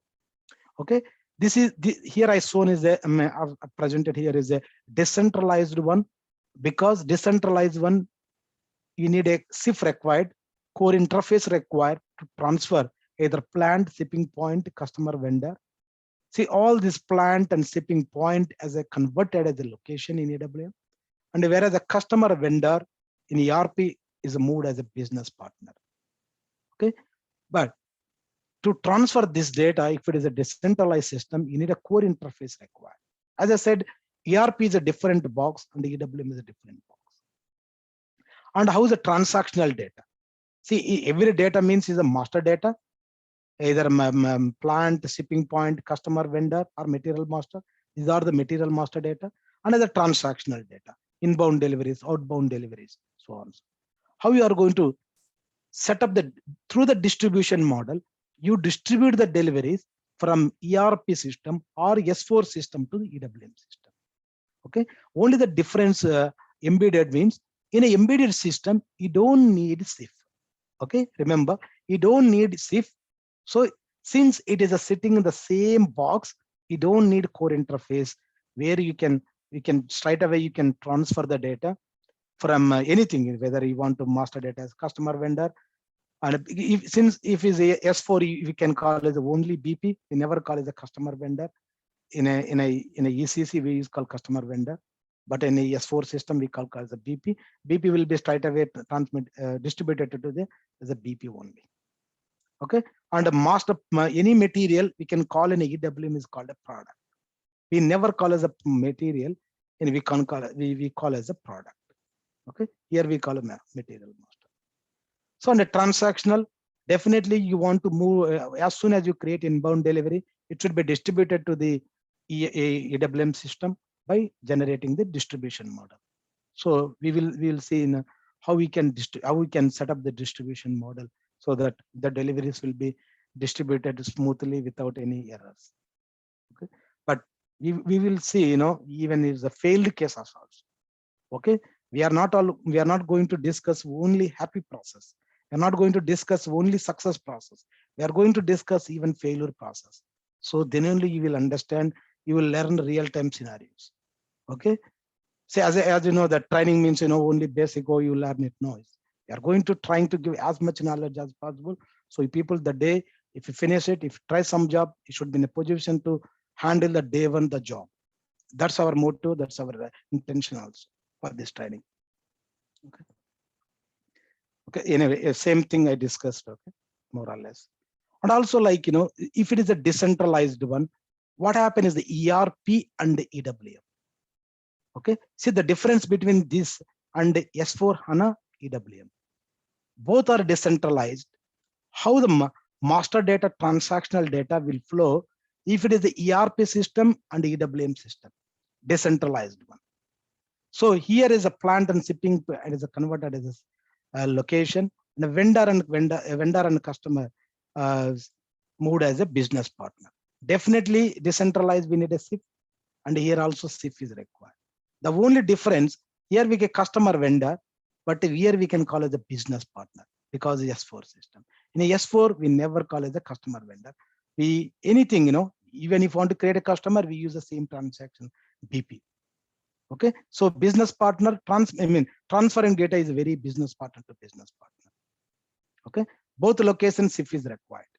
Okay, I'm trying to here present, if you are in a ERP and EWM, if you are in a S4 HANA and S4 HANA EWM, decentralized, how the difference between this. Under definitely transaction, both we need QRFC, that's called distribution model, inbound delivery. Both are same only. The difference only can see is a customer vendor and a business partner. If you are using, SAP, 9.5 is the latest one. If you are using ECC, SAP EWM, decentralized one, it's a 9.5 version, is the latest version. Okay, if you are going for decentralized S4 HANA, this is a process flow.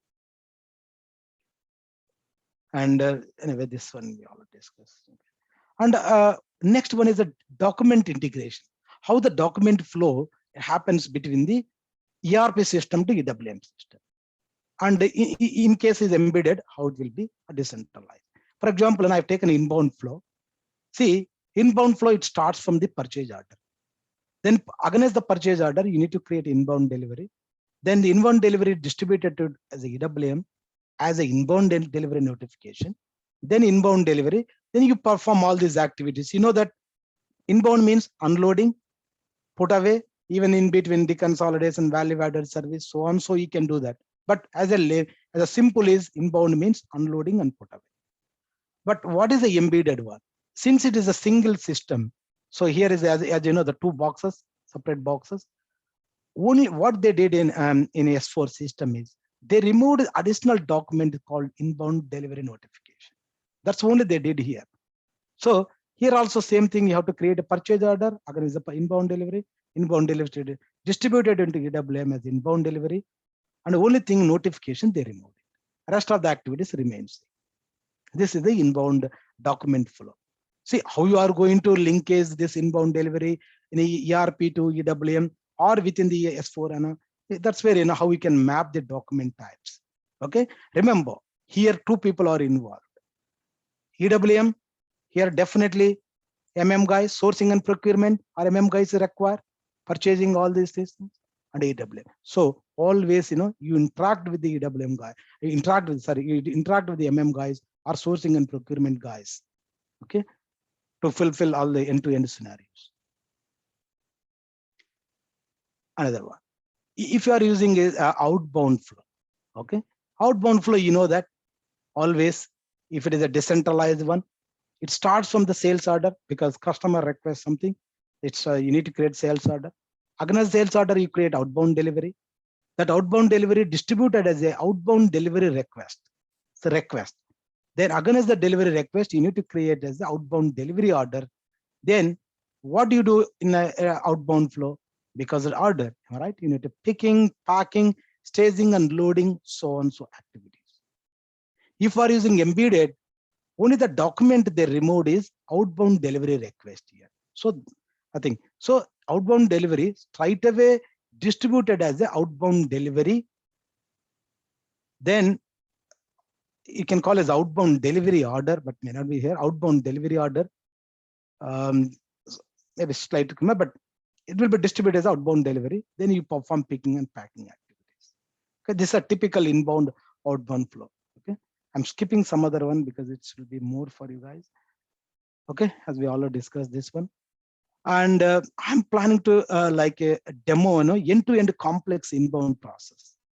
Okay, like inbound process, like how you receive the goods, where it starts from that, unloading, staging, reconcile, value-added service. So how these steps is going to happen in a EWM side. Okay, as we discussed, typical inbound process, it starts from the purchase order. And as soon as purchase order, it creates inbound delivery. Then against the inbound, against the purchase order, you create inbound delivery, distributed as the inbound delivery, and unloading. As soon as you unload it, it automatically happens goods receipt. That means systems says that you already received the goods, and it communicates back to the S4 system saying that you already received. That means the stock should update here. Because this is the IM based, am I right? This S4 is IM based. Because all the purchasing guys, they want to see the stock at the storage location level. Okay, you see the stock at the bin level. In a EWM level, you see the stock at the bin level. But in a S4 side, all the purchasing guys, they want to see stock. They even sales guys, they want to see stock at the storage location level. They don't know the exact location. They don't know exact precise location. Even they know the stock is there, certain storage location, but they don't know within the storage location where it is, whether it is a unloading area, whether it is a staging area, whether it is a rack area, whether it will be any location. We never know that. So they know the stock, whether it is a receiving on dock or whether receiving on or in the sales. There are depends on the how you set up your warehouse. Is it a two storage location approach or single storage location approach? Okay, I will add some more details there. Okay, so again is you do the final put away into racks, then automatically system will communicate back to the S4 system saying the stock is updated. Okay, see here is using a PPF, post processing framework. There is a PPF, it communicates the S4 system from EWM to S4 system. Okay. And this is the I've taken as an example, so that just a little bit insight on the process, overall. What do you mean EWM? Okay, this is a complex inbound process, put away process where we do is like as soon as you receive the goods, you assign the transportation into the door, and you do the unloading. One unloading into staging area. And you receive, unload the handling units. Okay, remember always you call a handling unit, or people in a warehouse, people you call a case. Case means general case, yes, case. Okay, in a typical warehouse terminology, handling unit. So as soon as unload the handling unit in a staging area, so depends on the business requirement, you may send it to deconsolidation here. So in case this handling unit, it consists of a non-homogeneous material, maybe different parts.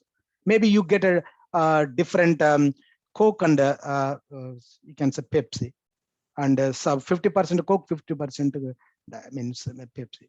So as a single handling unit, how the system knows it should move to the deconsolidation work center. In a deconsolidation, what we do is You unpack it and repack it. That is called work center. Anything, you packing or repacking or any value added, you can call as a work center. The work center means all physical location only. Please note down, door is also physical location. Staging is also is a physical location. Deconsolidation is also physical locations. So you create a storage types. Every physical location you create a storage type followed by the storage bin. There is no mandatory requirement section in EWM. Okay, section is not a mandatory here. Within the storage type, you can always divide several sections. Within the inbound, I can say that several inbound sections here. Inbound section 1, section 2. That is depends on the business requirement. But there is no mandatory for the section in EWM.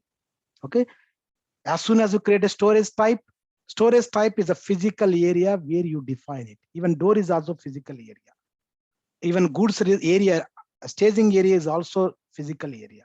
Deconsolidated work center is also physical area where people will do unpacking and packing. Okay, before, see, if you look at here, the picture, you have a handling unit here. You unloaded here in the staging area. This handling is moving to work center, where because of non-merger, they unpacked and packed into two handling units. One is moving to the designated storage area or designated racks. Another product is going to designated area. Okay, how the system knows that where this product should go here. Okay, there are like storage STSS, we call it the storage type search sequence. This is how you are going to maintain a master data level, so that system will understand, and it proposes to the warehouse operators, so that system should drive to the warehouse operator where this product handling unit should go to step by step. Okay, if you configure in EWM such a way that the end user, a business user, or warehouse operator, he can perform all these activities in a simplified way without any problem. Okay, so remember, this is just I put a layout. My layout is a completely different. This is my real-time warehouse. I am going to create a while training you, I'm going to create in front of you. I create everything from the scratch, creating a warehouse layout design from the scratch, so that you understand what are the significance each one. Okay, how you are going to even layout also, warehouse layout.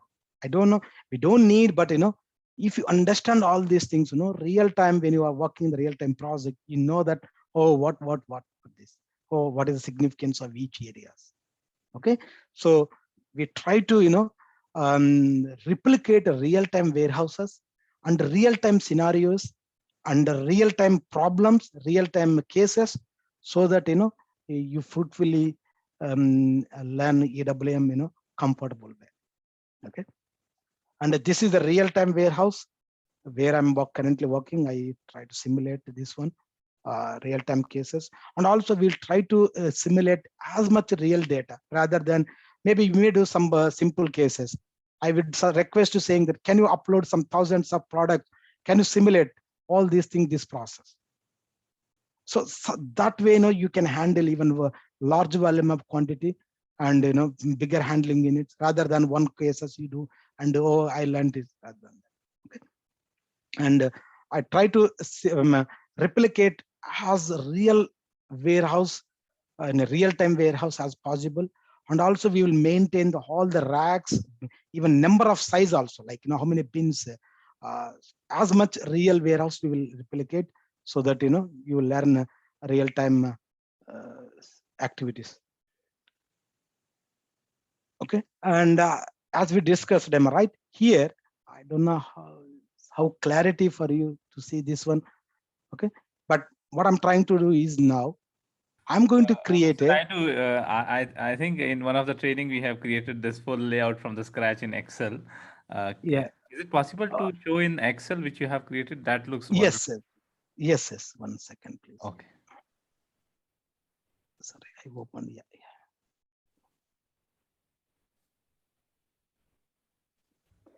Yeah.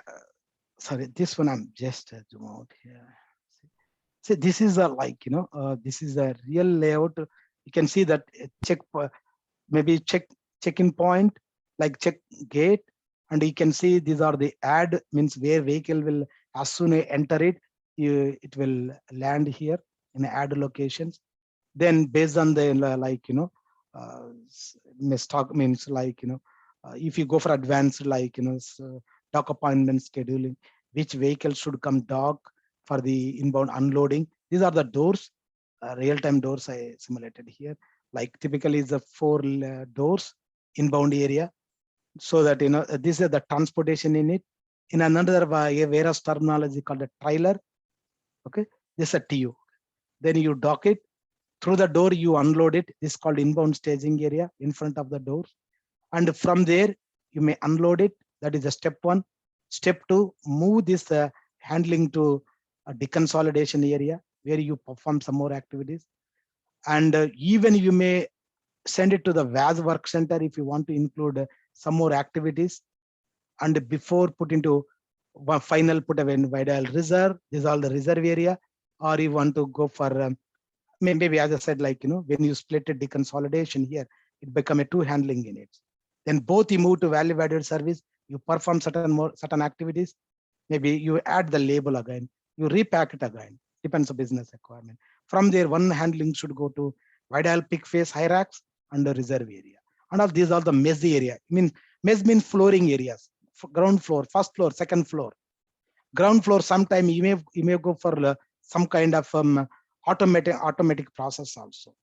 Maybe you can introduce, even there are the locus where you have a system will drive where should go pick.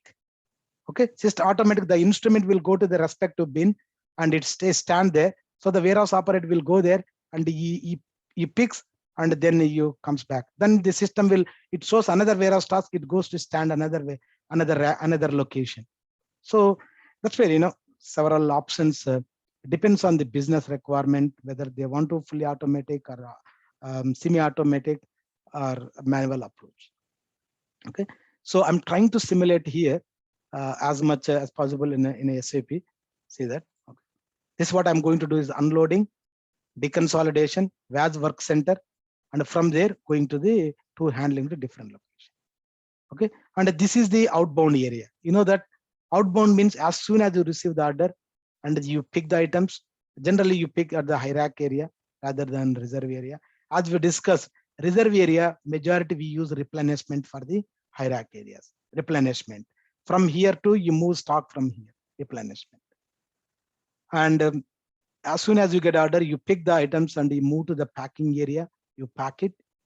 And you may send to the value VAS work center if you want to value for the product, or kit to order, kit to stocks. There's several in a business. So you want to send it to VAS work center, and before staging it. After staging, then you load the things, and then you load the item into the transportation unit. Then finally and say this add so you can send it will go to the checkout point. And as I said, real time, you should have a goods receipt office, and also you should have a shipping or TM goods issue office. And also you need in real time, you should have a quality office, because you may get some damaged item. See, you may send it to the, before sending to the hierarchs or anywhere, you may throw into the quality, so to check it. And also there are cases, real time, it never propose a system. It fails. You receive the component, but system never suggests to put into hierarchs or anywhere. Through it, our system proposes the red zone area. It throws the red zone area. That means we move the handling right with the red zone area. There are several situations. Master data, you missing controls. There are controls you can call as a, if you are putting the things, that is called put away controls. If you are taking the products, that is called stock removal controls.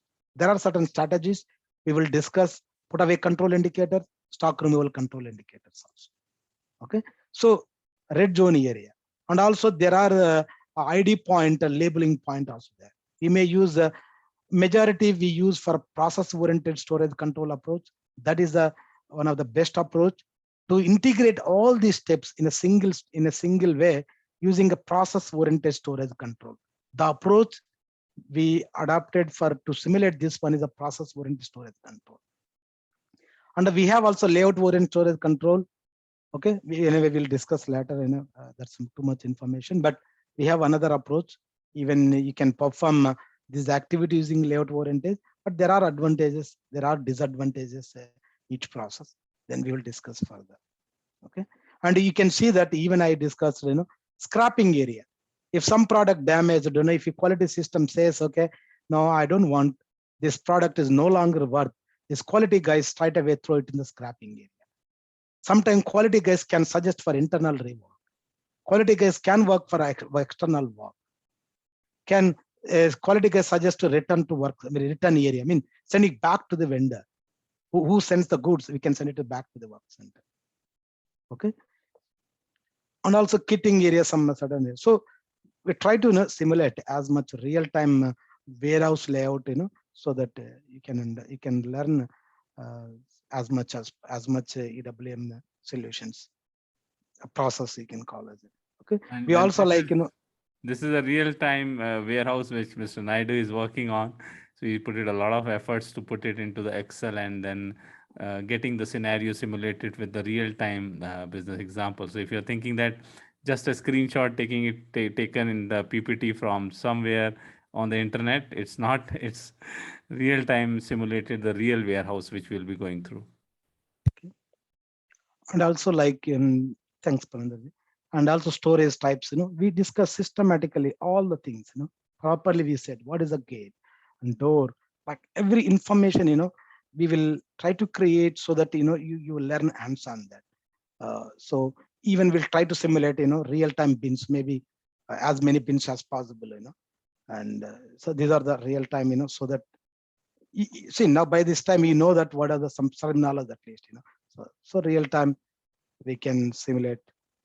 And organized structure, as you know, we need both the ERP structure and the EWM structure, master data, even transactional data.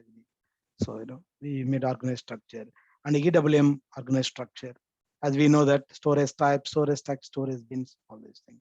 And the transactional data, just we put into the Excel so that people can easily understand what kind of transactions they use it to perform all these process. And the inbound process. So what are the transactions we need? Okay, and before them, I will jump into SAP now.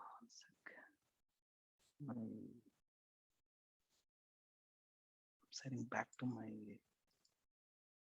Okay. See, I'm trying to go through SAP EWM, so we can simulate completely end-to-end complex inbound process. What we discussed just now, right?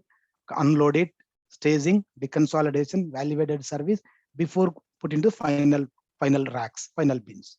Okay. So these are the steps we need to adopt this one. So we should have a master data, S4 side, and also what master data we need, vendor master data, material master data, and just I put a transactions to familiarize this one. Already BP, somebody already, a lot of people, experienced people in other, maybe they are people good in even sales, even material management. Even there are some people good in the EWM as well. Okay? But in a wider context, I put all the information as simplified way. So these are the transactions we use to create all these things. Okay, and also for the delivery creation, we need a purchase order. So we need in logistic execution inbound delivery, and you need a EWM master data. We discussed storage type, even door inbound, deconsolidation, VAS work center, final racks, even bins. All physical area is also master storage type only. And how to check in a delivery EWM using PRDR, using a monitor. Okay, we can always check that. And what are the activities we can do? First, we do a creation of the transportation unit, attaching the transportation into the delivery, performing warehouse activities. What are the activities we may do? Unloading, staging, deconsolidation, value-added service, final put away. Okay. And how we are going to do this one? Unloading, we will try to use RFEI so that that how to use RFEI also. How to check the delivery in a monitor. So on the single sat, you are exposing several things one time. You are exposing even S4 side, how to create a delivery, how to create a purchase order. And the next one is how to log in the logging into deconsolidation work center using GUI, and you can use even RFA also. How to use the work center in SAP GUI, and also how to check the stock delivery overview, both S4 system and also EWM system. As I said, any activities you perform in EWM, the stock, it should update it. The transactional data, even stock levels should update. Okay, using this transaction in MMBE, MM52 or delivery VL33, you will always check the stock levels in a delivery status. And EWM side, you can always use a monitor under the stock and bin. You can always see the how much you receive the stock, and you can see that what quality, what stock levels is available for sale, or this is the receiving on dock, or is a blocked stock, quality stock, so on. So we can always see that. And what happens is if you create a delivery, sometime it will be blocked in that queue. Maybe there are certain regions, maybe sometime in a real time, you can't believe. Sometime if a finance guy is not going to change our posting periods, what happens if you do some job, even if you do physical inventory, sometime it may not possible to post. Then system may throw the error saying that period is not changed. It means posting period errors. So you can always monitor this one. Sometime if you have not extended your material to receiving on dock and available for sale, and even sometime it throws the error saying that delivery is not distributed. Sometime. Okay, so always using a queues checks, you can block the deliveries, you can unblock the deliveries, you can monitor the any errors, any warnings using simple SMQ to SMQ1, 2 transactions. Okay, I will jump into SAP quickly. I create this one, so not to take much time, just a few minutes. I will try to finish it.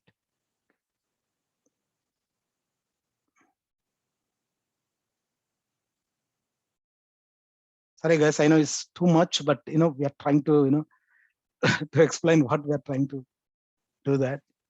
Okay, hope you all can see my SAP screen. Parminder, can you see SAP screen?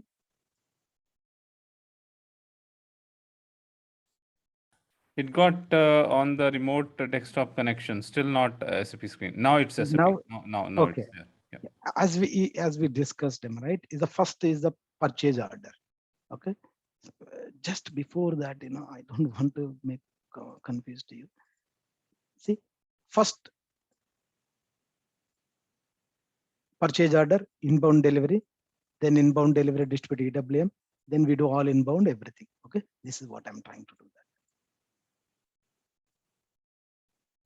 that. Okay, first is of creating purchase order, ME21N. That's what I mentioned anyway. But this is just a demo, so don't worry about that. We need, as I said, we need a vendor. Okay, you try to put my purchasing department and the groups. These are all SAP ERP side structure we need, organized structure. So I have created already several materials. These are the 2 products I created. I may create a 15 quantity and 20 quantity, and you are receiving different products. Each are different products. Maybe you can assume yourself. Maybe it's a diet and Coke, Pepsi, or something like that. Whatever you want, just try to understand that the different products are coming, receiving now. Okay, the pride and currency. Okay, who is going to raise this purchase order? Is a purchasing guy. And where you are going to receive it, you need to tell them, right? You need to, when you are raising a purchase order, means you are trying to get some product from raw material from the vendor.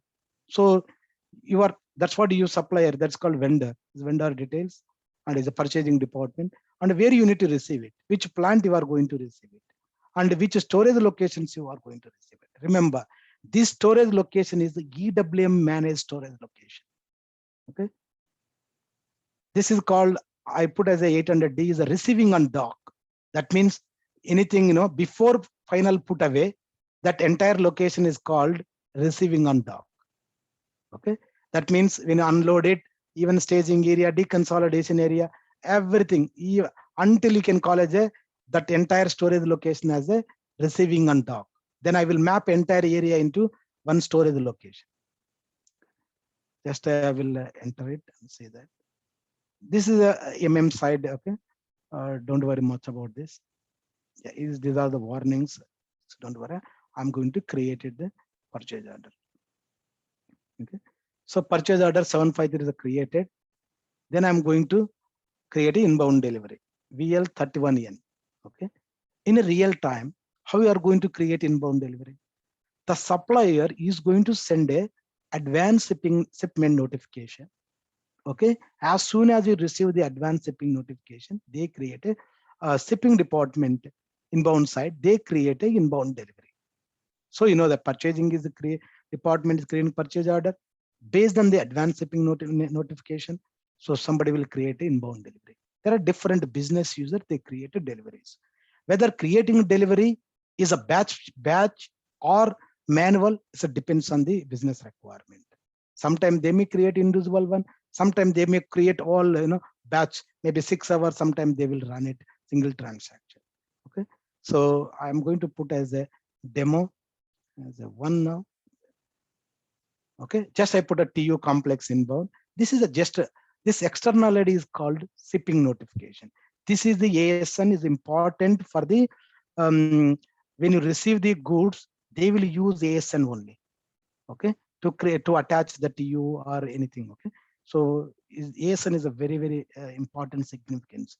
We will study in while moving further next.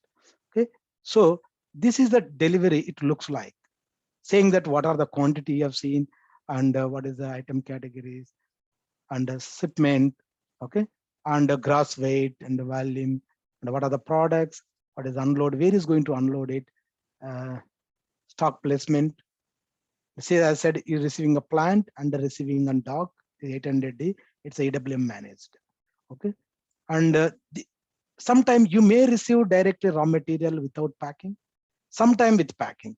I'm going to pack it here. There is option we can assuming that if you are receiving the packing from the vendor.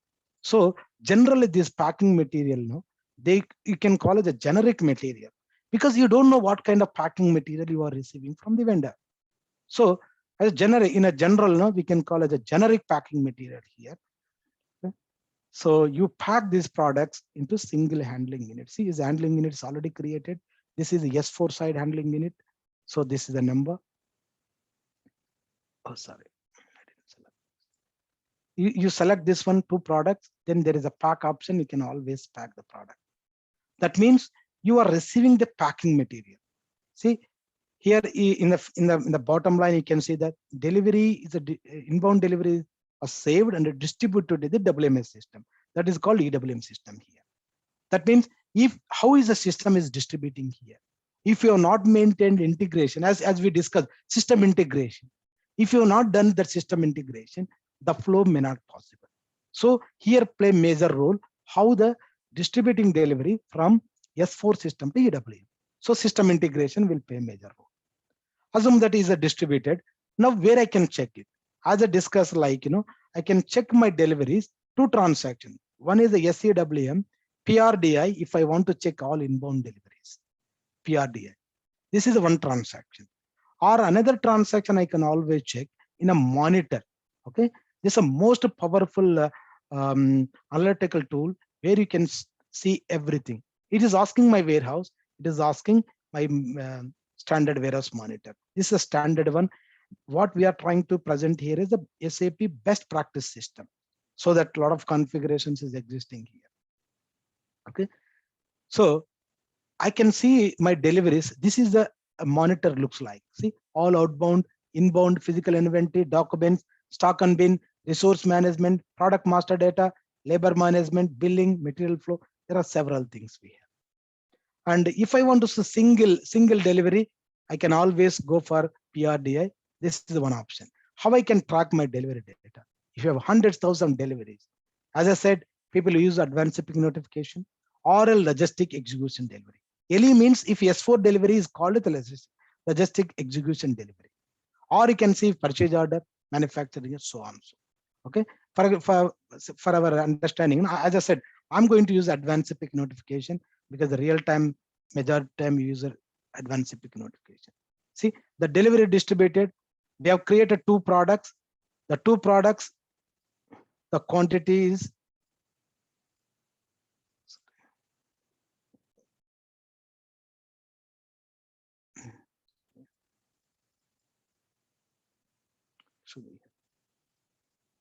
the quantity here, and also you can see status. Packing status completed because already packed earlier. Goods receipt, unloading not started, put away not started. These are the status of each line items. And this is the header level. It looks like header level. Can always switch into form view. What is the document type, delivery, goods receipt, there are status. There are several things we can see here. And the ASN you can see. And you can always see even item level also. What are the product, and there is a WPT is there. Don't worry, we'll discuss later. And there is a warehouse process type, means that is called movements, warehouse movements. And what is the staging bin and the goods movement bin, and what is the stock type, that's so on. So we can always see this. Okay, and also even document flow also you can see more on this. Okay, so whatever the LE delivery, purchase order, every information we can see here. Okay, I can create even follow a warehouse activities, like you want to unload, means you can create a warehouse activities, but I'm not performing here. As I said, in a real time you will connect this delivery to the transportation in it. Okay, so I'm going to connect transportation. Before that, as I said, I can always see even inbound delivery in here also, monitor also. So through monitor I have several options. I can use inbound delivery, even document type, several options. I can track my delivery. So I just said ASN, advanced shipping notification. So this delivery. So how you have a provision to set up your layout, so that can always see what is the put away loading. I can always see my item levels, how many items I have. And here also we can always set up layouts, so that you can see all the status, put away control, quantity, purchase. So all the information you can see that. As of now, if you look at any warehouse task is there, so no warehouse task is created. Okay, I'm going to attach transportation in it now before unloading into the staging area. Already the warehouse now. So using the transaction, okay, transport in it in a real time, you connect this delivery to the transportation in it. So this looks like this transportation in it. What you have to do is, we have option of creating a transportation in it. It is asking what is the means of transport. Okay, what is the means of transport? This is a truck, just you can put a truck. And what kind of a packing material? As I said, packing material means the container, even transportation in it. If the trailer, the box, right, the vehicle box. If you see a lorry, if it's connected a box, right, big box, that is called, that itself is a packing material. That is called packing material. It's asking a packing, what kind of packing material? In a real time, we use a generic packing material as a container. And what kind of process? See, the transportation in it is the remain same for inbound, outbound. System is asking shipping and receiving. Is it inbound? Is it outbound? So you can select what kind of thing. So you say that inbound, just you run through this one. So system creates a TU transportation in it. And now, as you know that we have a 4 doors are in that. I said is we have a several doors. Which door is empty? Real time, it's a very difficult to track it. So I can always select assign the door from here. See, there is option is called, I can assign the door here. So you can assign the door, and the system suggests which door is vacant for me out of 4. See, as of now, I have a 4 doors are vacant now. See, this flag source is a vacant doors. So I can select any empty door. So just save it. Okay. And now I'm going to attach my delivery, my recent shipping for this transportation in it. How I can do that? I have several options, whether I can use free deliveries, free items, if I want to perform single item, if I want to perform all the HUO based. So just I'm going one option, free deliveries. You need to search your deliveries. So as I said, I can use advanced shipping notification. I can use a delivery, even purchase order. Several options. I have several provision to do that. But real time, which one you are going to use? ASN, LE deliver. Most of the time. Sometime document, EWM delivery document, rather than LE delivery document. So most of the time in a real time we use for this one. So I'm trying to say, now I got 159. You know that when we create a delivery, okay. Sorry, here we are. So it's gone already. Okay. You know already the delivery number, right? 159. So the same 159, you are going to assign the delivery to here. So select this delivery, you assign here. Okay. You already assign. We know assign, you can always see the delivery is attached here. It is trying to say where is going to unload here, and is saying what are the items in the delivery, and any HU is relevant. See, there is a one HU, that HU having 2 products. Okay, under the doors. Now what I'm going to do, just I'm trying to save here, and what I'm going to do, real time. 1 second.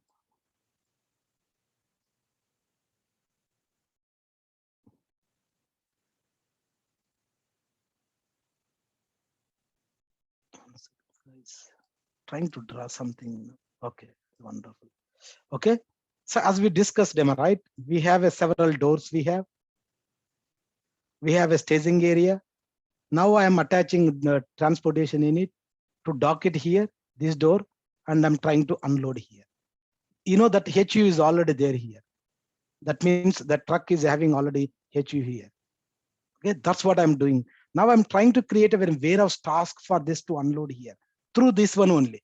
See, we have a provision to create a warehouse task to unload this one. Okay, so this is HU. I can always create a task here. Before that one, what I can say that I have a provision, means like I can say that my transportation and arrival. That means it should cross from the checkpoint now. Say that checkpoint. So planned become active, and also you see the door now planned status, and I can say that my transportation in it is coming to the door now. I'm saying arrival at the door. So now my planned become active. So both transportation in it, both my door are active. So I can create my unloading warehouse task directly here only. You can create here, but a real time, sometime in a inbound clerk, right? Inbound administrator, you may create warehouse task here. Even sometime people will use RFU.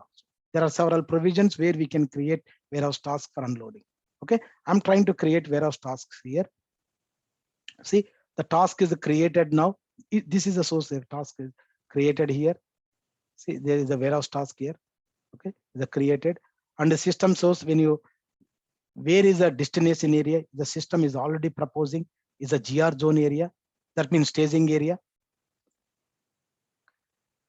Then just save it. And what we can say that now start unloading here. Okay, that means start load unloading means you are executing here. Now where I can do real time, can I unload here? I can perform in all the activities warehouse monitor, but real time, where warehouse operator is going to do that? The unloader. Unloader is going to use RFEI. So I'm going to introduce there is RF device, but since I don't have RF device, I'm trying to use RF using RF UI to access the RF device. So exactly it looks like RF device, similar to like this. Nothing like that. If you log in RF device, either Motorola or Samsung or so and so is the market leaders, So it looks like same thing only. So in real time, you connect that RF instrument, right? That's what you connected. So exactly the warehouse clerk, you will enter everything, warehouse number, resource, so on. So, okay, just enter it. Here we have all the options. We can do all the manual selection, inbound process. See, you can see using RFA, I can do unloading, deconsolidation, put away, receiving, handling in it. I can always see even outbound process here, picking, packing. I can always see internal process, as we discussed, counting, physical, quality, resource management, ad hoc movements, everything. Even I can go for system guided selection. There are several ways, you can perform the warehouse activities using RFEI. For example, inbound process, as I said, I am going to unload it by option 4, receiving by ASN number. Okay, in a real time, most of the time they use ASN based on the TU. If it's a based on TU, they go for the door. Which door you are going to do that? Okay, either door or ASN. So since I said ASN, I'm trying to put a ASN only. See that the delivery, you look at the delivery number is same, 159, whatever delivery. Say the warehouse door one is proposed, number of handling units one, and you enter it. You can always list. In real time, you may not see only one. You may see even 100, you may 50, 30, 40, depends on that. So always the warehouse operator, he scans the handling units. You know that every handling unit having a barcode. There is a barcode, you know that. So the RF device can read all the barcodes. You may not enter manually these things. So he scans the every handling unit. So even if 100, it doesn't matter for him. He can easily do that. But if you are doing GUI, it's a painful task. But in RFA is okay. Just enter it now. You scanned it. You know that this handling unit consists of two products. One is a DECO1 product having 15 quantity.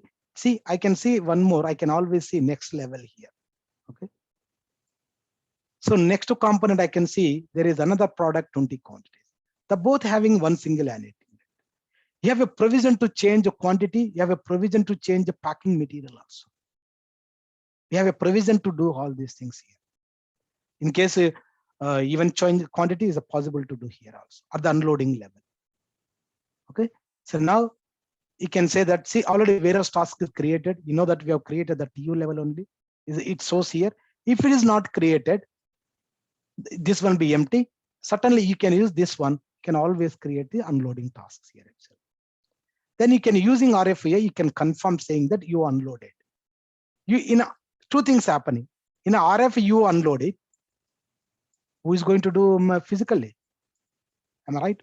Always remember, when you are doing an EWM warehouse management, you always think is one is a system wise, one is a physically. Two things are important. You are not only unloading physically, and you need to do in a system wise. That means every activity, it involves system, it involves physical movements. Physical system, physical and system. If you remember this one, you never ever forget anything. You understand very easily. System and physically. If are unloading mean physically when somebody should unload. System wise, you have to confirm that. So that's what I'm confirming now.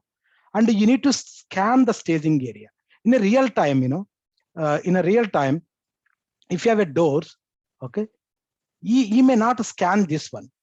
We put one labels here. This door, I put a label here. Okay, that means barcode label I will attach in front of the door. The warehouse clerk, you just try to scan this barcode. Okay, barcode for the staging area, even for the door in case if one door. So you may not enter manual of the inbound area. You can scan. We will keep in front of the door staging area labels so that you will scan the barcode and you will enter it. Okay. So here we may not do, just a copy, confirm that. Okay, that's a confirmation control. Sorry, somewhere I locked it. Okay, I need to come out this one. Sorry, this system says is locked here, and this one also I will refresh here. Delivery. Okay, just enter it once again. F7 is the back. Always go F7. One. Enter it, confirm it, and scan this. Where is locked? I don't know. Locked. Just a minute. It looks like it's locked here. That's what it's saying. Locked. Why is saying it's locked? We'll come back. I'm trying to perform here. F7. Enter it. Confirm this.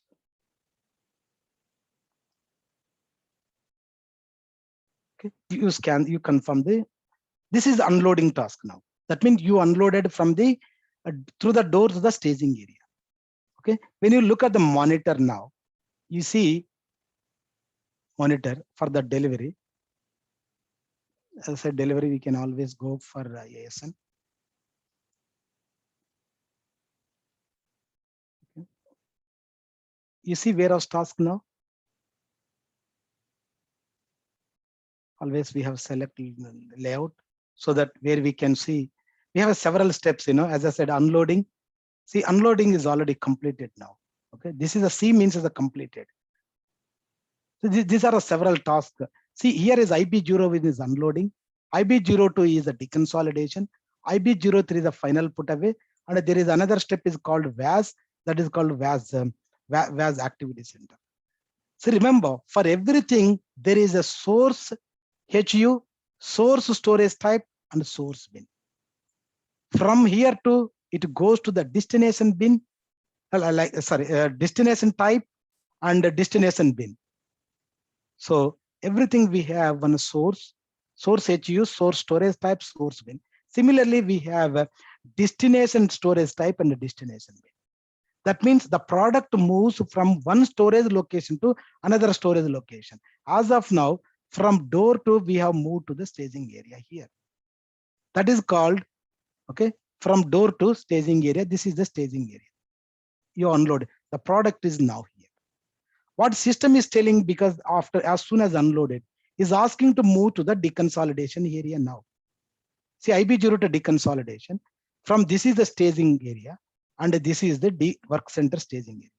That means there is a open warehouse task status. Nothing means is an open warehouse task.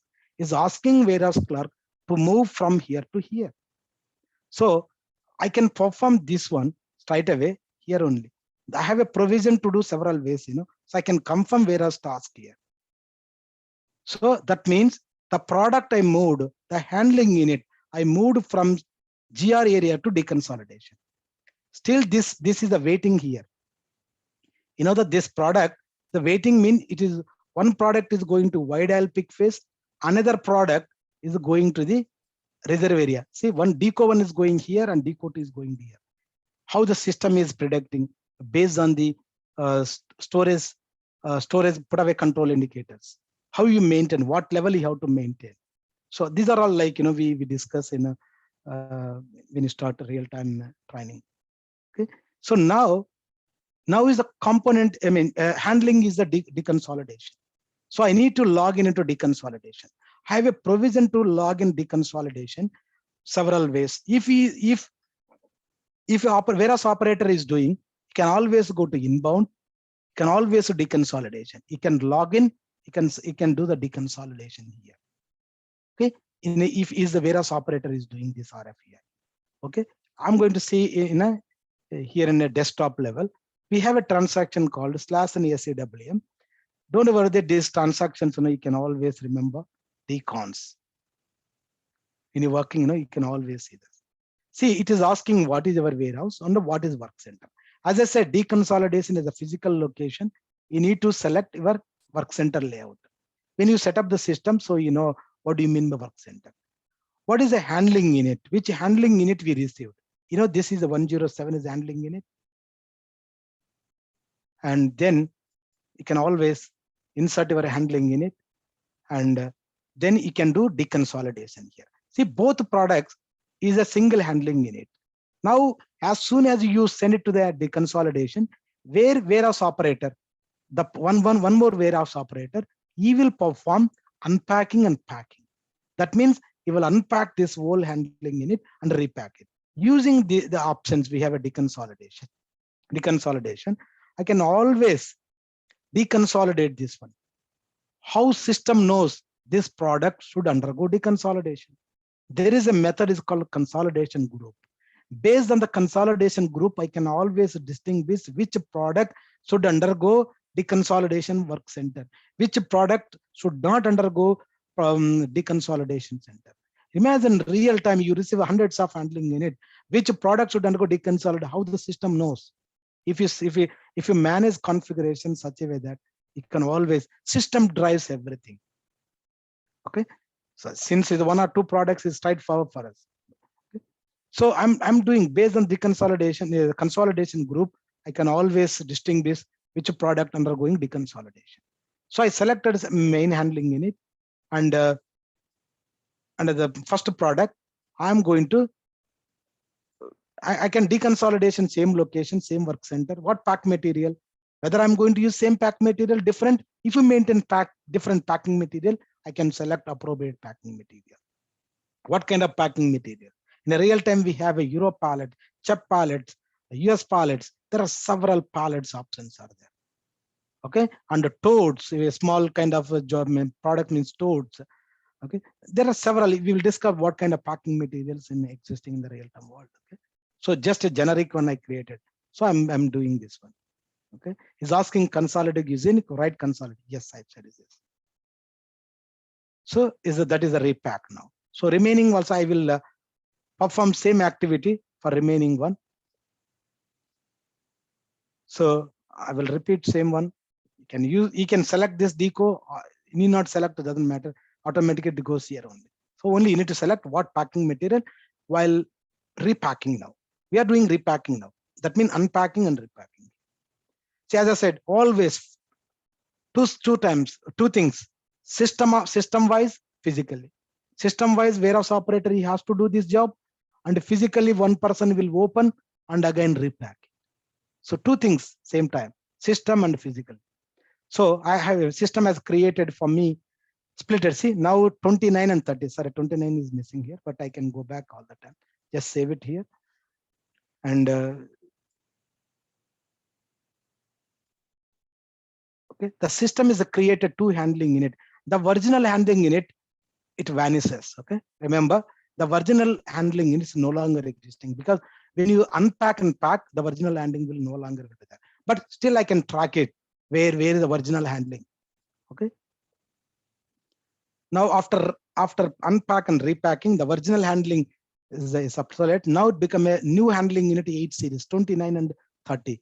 One each product is a different handling unit. Okay.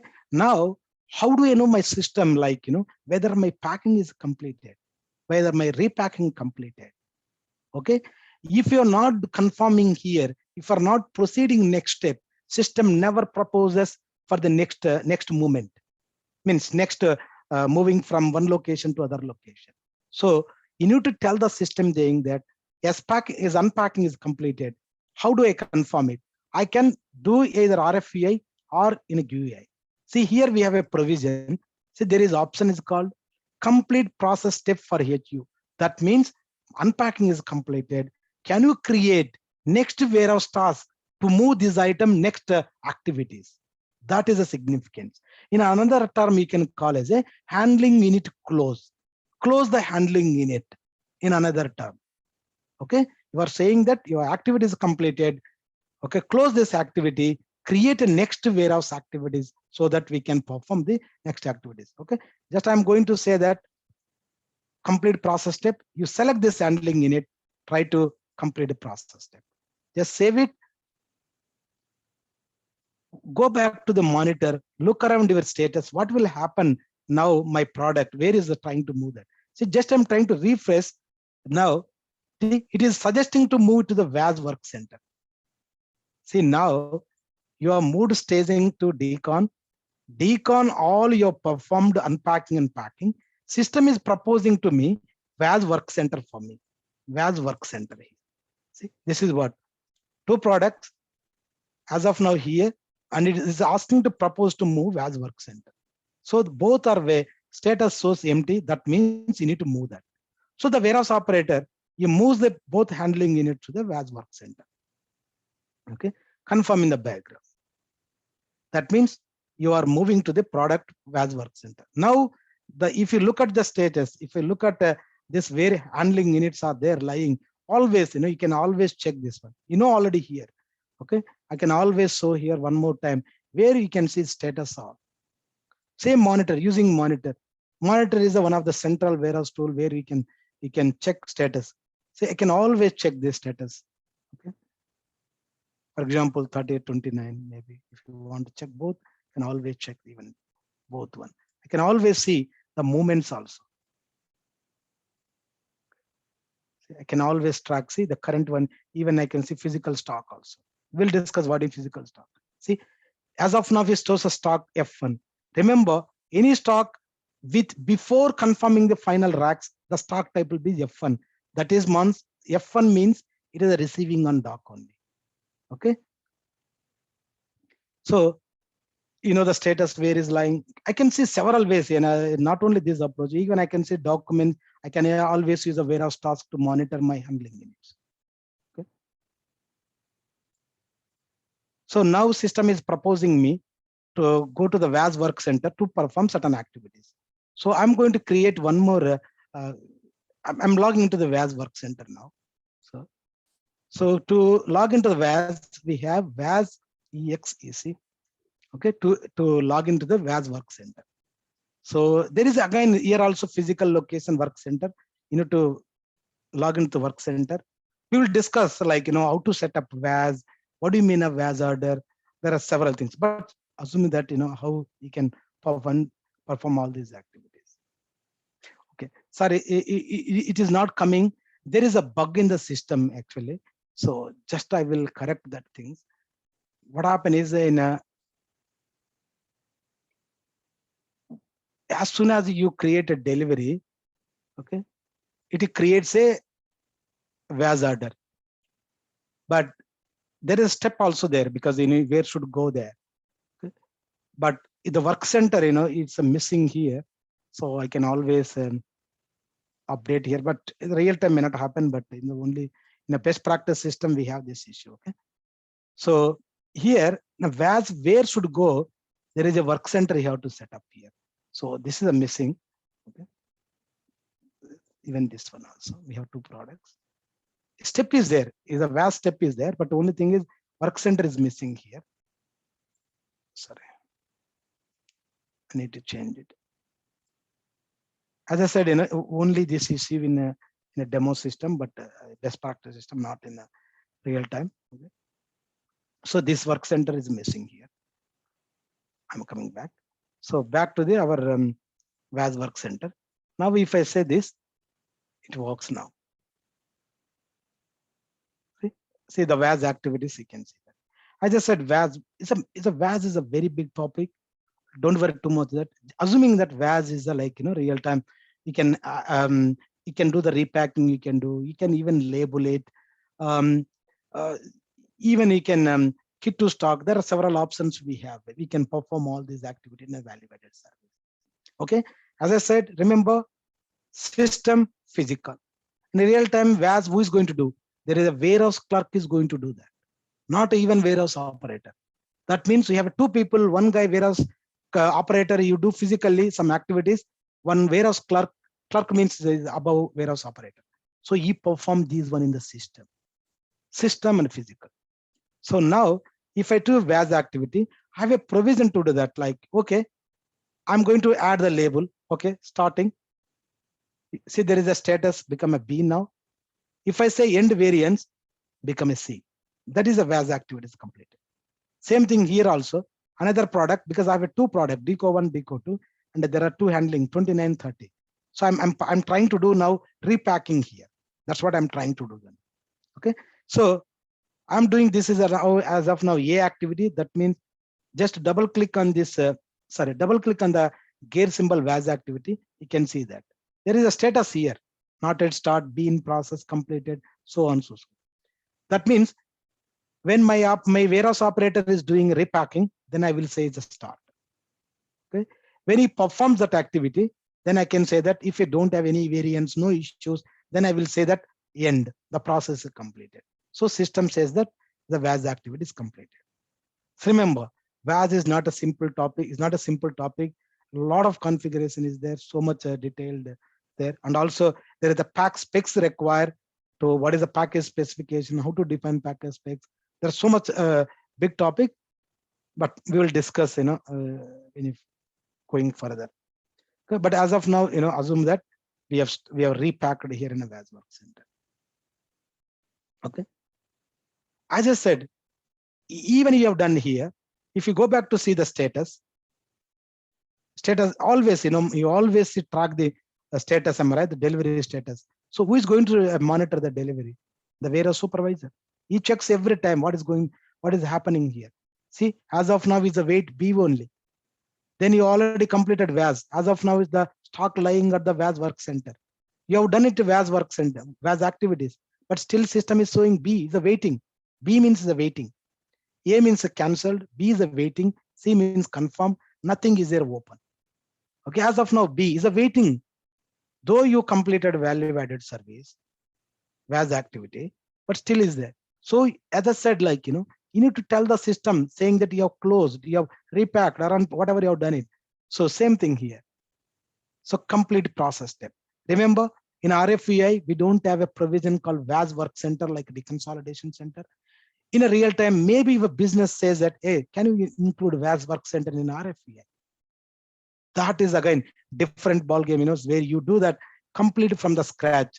Then you have to develop functional specs, so much. You need to understand the business requirement. What are the impacts it will happen because of changes, impact assessment, writing a functional specs, and talking the ABAPers to implement these things. These are like, VAS, we don't have as of now RFEI. It is there in the GUI only. In a real time, even warehouse clerk does in a GUI, or else use free applications. Okay, so these are the announcements, in case if they want to implement VAS. This is just example I'm telling you. Okay, and also they want to adjust the quantity. They realize that the quantity you receive is some quantity, but you received here different. Then how I can differentiate, how I can adjust the quantity. So that's what the happy process we are doing now. There are so many unhappy process in real time. That's where we will learn it. We will do that. We'll try to simulate as many real scenarios once we implement the SAP a happy process. Happy process means simplified process. Okay, as I said, you need to close this HU saying that you have completed this task so that it opens the warehouse task. Okay, both activities completed now. Okay, finally, if you go back to C, if you refresh it, okay, see both become empty now. That means, see now even handling is updated. Storage right now, VAS work center, and there are two products. One is a DECO 1, DECO 2, handling 29 and 30 under the work center, where it is moving here. From these things to, it is going to the wide aisle pick phase.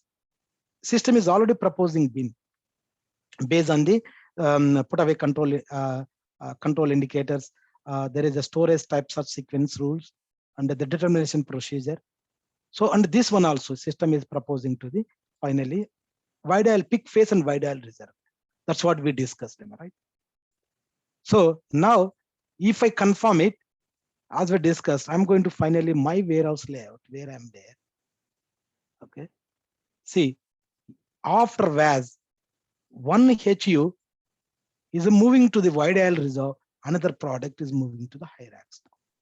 Okay. You unload it. You move to deconsolidation, then become a two products. You moved here. Okay. Now you are finally put away. You are doing here. Okay. That's what I say. Unloading, the deconsolidation, value-added service. All these steps, we can perform using process-oriented storage control in a simplified way. Okay. Final way, I'm going to confirm the system. Okay.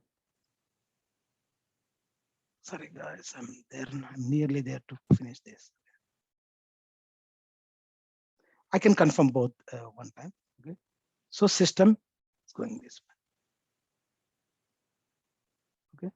So where I can check my stock, immediately is the reflection. You need to see the stock overview always.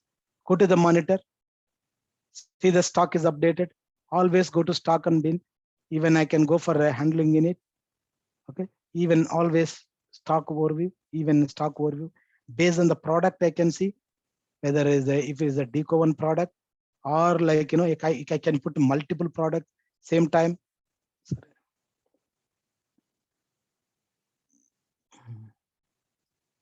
Products already. Okay.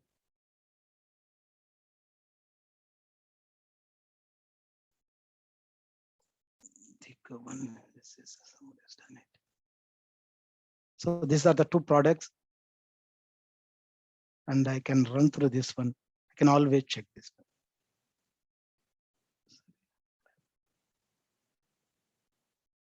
DECO 1, DECO 2, right? This one is right.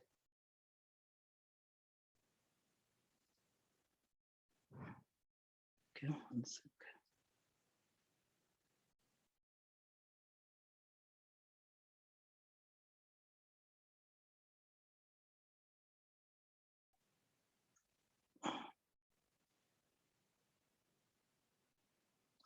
I'm trying to bring my all related products. So I need not to even remember also. If I know starting number enough using star, I can get all the stock. Okay. So you can always see a recent one. You can always see by product, by date, you can always try to see. Now it has become a stock type, right? If you see physical stock, okay, the two handling units you have seen, sorry, 20, sorry, yeah, sorry, this one. One is a 7 and 2, I think. What is the 20? Just a minute. 29, sorry, wide island. One is a wide aisle, as you know that one is wide aisle pick face.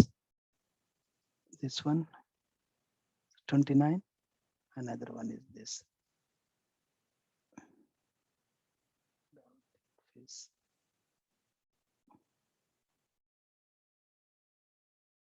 Okay. Both stock I can see 29 and 15 quantity and F2 stock. This F2 stock means is available for sale. Okay. Until confirmation, the stock type will be F1 stock, that is called receiving and dock. We will discuss what do you mean by F1 stock, how you are going to link it in a store, in availability groups, and how you are going to compare with your storage locations. So all these things, we will discuss more on that. But even business guy, he can understand if I say that, yes, this F2 means available for sale. This F1 means only it is in the receiving area. It's not available for the sale. That's it. Even layman, a business guy will understand, even if he's not aware of EWM, but he will understand, oh, he's thinking, oh, F1 means, oh, receiving an area. F2 means, oh, is available for sale. Okay. That's where, even business users will understand. Okay. This is a stock you can see. But how do I know that my stock is updated in a S4 side? As you know that, who is going to see in a EWM supervisor, he will see that. But real time, my sales guy will see this stock because he wanted to see, he may get order. The sales guy cannot access the EWM, right? He cannot see this data. But where is going to do this one? Where is going to check stock overview? Okay, always is going to check in a S4 side. Okay, so go back to see using MMBE can always check the stock overview. Okay, you can always check DECO one, even plant. You do not just if it's a plant one, can always the stock overview. How much stock receiving on dock as of now? How much stock is available for sale? And whether it is unrestricted, blocked stock, or on order stock, that's several options we have. We will discuss more on that. So this one. Another best practice, even you may do for the MB 52, 55. Another one is 52. Okay. This also one more, where if it's a batch manager project, right? If you want to know even product, even, sorry, MB. You want to know even value of the product. So that instance, in that time, you can always see, MB 52. You can always see how much stock is in the receiving on dock, how much stock is available for sale, what is the value. If you're any batch managed, you can see batch. Okay, that means it depends what transaction S4 guys is going to use. Okay, stock. And also I want to see this the delivery level, whether deliveries is updated or not. I can always see VL33N. I know that my process is completed in a S4 system, my EWM system. My EWM system shows, sorry, my cell layout is insert default. Okay. So my system says put away completed, goods receipt unloading is completed here. I can see all the status. So same thing, I make sure that it should not stuck in the QM, right? What as I said, like some surprises, even you have done it, you have performed everything, but in S4 side system is not updated the stock. So if it's not updated the stock in S4 system, the sales guys, they cannot create a sales order because always ATP check is there, availability check. So make sure that your delivery is distributed. It's not our job, but sometime it will be stuck in the queues. I can always check in the see the document flow. See the goods receipt happened, and one more is the storage location is not happened. Okay. See if you see goods receipt, I can always see the display document style. I can always see what quantity, where. So there are several things I can see here. I can always see even document flow also in terms of see the financial documents. Okay, if I want to see even all the what is the accounts, finished goods and the GRIR, even accounts also. Okay, is the one is a plus and positive and negative. It's nullified stuff. Okay. So this is like a complete flow. You can see that. And sometime you may in a real time, right, stock wheel it is stuck in the queue. All way to use the SMQ2, you can always check the based on delivery. Sometimes it will stuck on the queues. You can always see using the say this one DLVW. You can always see a double click. You will know that what is the issue. You can always just one example. I'm telling. User account is not validated. Some issues is coming to picture. So you can always here using monitor, see, I can activate it after correcting, I can block it, I can unlock it, I can immediately lock the delivery without distributing to the EWM side. See, using the queue management, I can see my deliveries. How this is a barrier, you can say that. This queue is a barrier between the S4 system or ERP system to the EWM system. Sometime whether deliveries you want to distribute immediately or you want to lock it, you can always lock it. Or sometime you may get errors. And as I said, sometime your products may not be maintained at the different storage location. You will get it. Financial stock changes, even physical inventory time, you get it some errors. And sometime real time, batch issues. Sometime you get even serial number issues. You may get some issues here. Okay, so you will fix from here. Then it will activate the next step. Okay, this is the overall complex inbound process. Sorry guys, I took more time. I don't know how much you receive from my side, and but I've done it my side. Okay? Thank you, Mr. Naidu. Even that was a very complex process. Thank you for sharing it in detail in the system.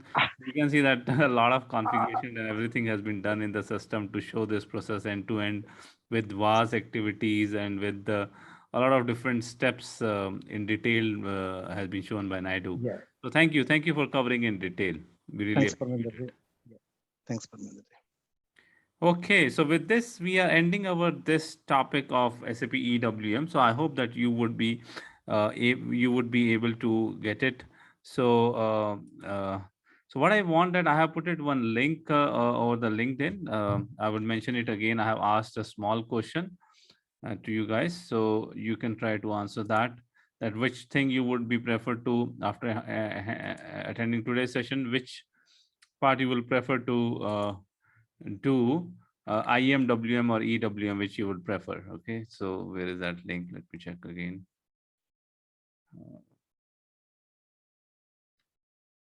Okay, I will post that link again. Just give me a minute. Yeah, here it is. Okay, so go to that link over the LinkedIn. I'm putting it again. Okay, and also help me to say thanks to Naidu for covering this session in the LinkedIn. You can mention it. Thank you, Naidu. And you can mention here I have put it a question that which part you would like to implement for your company in SAP S/4HANA, IM, WM or EWM. Mention into the comments over the LinkedIn link. So here we are finishing it. You can mark it as a done once you mention in the comment in the LinkedIn. You can mark it as a done. And we are ending our this session here. For this topic, if you have any kind of question which has not been answered, so we have answered a lot of questions. One of the question which is there from Dilip, if you can see in the chat, Naidu, that in EWM like outbound scenario, how gonna we update HU data to S4 delivery after packaging completed before goods issue in EWM? So just in brief, if you have any thoughts on that, you can answer that Dilip's question. Oh, Dilip is asking like delivery status for the handling units. Yes. If you can see in the chat, in EWM like outbound scenario, how gonna we update HU data to S4 delivery after packing completed before goods issue in EWM? I think you have shown the same thing for the inbound. He's asking for the outbound. I think it Yeah, would be the same way. yeah, outbound is pretty much the same. You can always see the status as soon as the packing completes, right? The information as I said, like, depends on the business requirement. For example, if you want to packing just for to know that is a status packing is completed S4, yeah, through the PPF action, you can always it communicates back to the S4 system saying the handling units. And the same thing, even we do for the as soon as the packing complete, you can communicate back to the even transportation system saying the packing is completed. So you plan for the TU, you plan for the transportation planning. That is also possible. Okay, but the handling units always you can see as soon as you pack it, you can always see monitor using monitor. Even as a product, you can see what products you have handled. Through the delivery, you can always see in a delivery level only. Do you want to show it in here? No, I think it's already a detailed session. We don't want to Okay, show it. We don't but want to through the monitor, I can track for the delivery. As soon as you pack it, you can see the handling units lying in our delivery. Each handling which location also we can see that in a delivery level. Outbound delivery, you can see that. In outbound delivery, you can see all the handling units as soon as the packing completes. Okay. Okay. Okay. Any another questions, guys, which has not been answered? You can just copy paste again on the chat if your question has not been answered. Yeah, Okay, you can but S4 side, same thing. Like, I have we checked VL33N for checking the document flow. Same thing you can check even VA03 outbound delivery, where it updates these after packing. As soon as you pack it, it updates the handling units there. If it is a direct link, the transportation unit, then you can go TM flow where we can see these handling units. Okay, so by the time people are asking question, just quickly, I would let you know if you can see my screen. I'm sharing it again, Naidu. So this is the link we have given. Again, Aman would send the link again on the chat for the bundle. So this is a link for the bundle. And with this bundle, we are providing a lot of things in bonuses. So this is in this bundle, you would be getting SAP EWM. That is a training you would be getting it. You will be getting a 3 months of SAP server access. You would be getting SAP certification help. You would also be getting it. And job and mastery, the exposure to an implementation and support project. That's a separate training that would help for the people who has less experience in SAP, who does not have experience on the implementation. So what kind of activities happens during the implementation and how you need to prepare the CVs, how you need to apply over the LinkedIn, how you can apply over the Indeed or Naukri, that would be guided by this course. And then we are also giving the step up circle. So this is a session happen under the step up circle. That way we had more than 35 sessions happen under the step up circles on the different modules. So you would also be getting recording of those sessions. That is more than 70 to 80 hours of recording onto the different SAP modules, which has been covered in step up circles. The overview session has been covered. So you'll be getting that recording also. That all has been combined together under the same price of this one course under the bundle. So basically it's this course and all other things is complimentary offered in this bundle. Okay. And other thing we are giving that you will be getting access for 1 year, which means that recording access is also for 1 year. And the same EWM live classes, if we do again, another batch we do, that also you would also be able to attend. Okay, in 1 year, you would be able to see the recordings as well as any number of live sessions which we are doing, any number of batches we are doing. In 1 year, you would be able to attend it. So we would be doing the next batch. You can also check the batch schedules would be available here. If it is not available, Aman, please update the batch schedule here, which is not available on this page. Yeah. So the batch is the next batch which we are starting is next week, Saturday 6:30 p.m. And this is a great opportunity for the people who want to upskill, especially working in MM, TM, SD, those modules. Adding a EWM would be a great advantage. The salary packages is definitely, if you get a 40% hike, 50% hike with the upskilling within MM, if you also add EWM, you can definitely have 100% hikes. Get it with EWM. And if you have few years of experience in EWM, you can reach to totally next level of increments and packages. There are so many opportunities are available in EWM. So it depends on you right now. WM is getting off and companies are moving to EWM. that has created a huge surge in the market for the EWM resources. So it's on you whether you grab it and quickly jump it to EWM or not. So this year and the next year would be the best, even for the people does not have EWM experience. Learn EWM and jump it, because the number of projects are too high. It would be a one-time payment. It would be a one-time single payment, which you need to do it from this link. It has been mentioned again by Aman. You can go there and enroll it yourself from there. As I also mentioned, we also have a 100% return policy. If you don't like the trainings within the third session, you can claim it. You can just drop an email that you want to discontinue. We'll do 100% refund. Okay, without asking any question. Now, I would also be giving you unmute access. If anybody has any questions related to EWM first, you can ask it. And then if any career related questions is there, that also you would be able to ask. Okay. So now you would be able to unmute yourself also.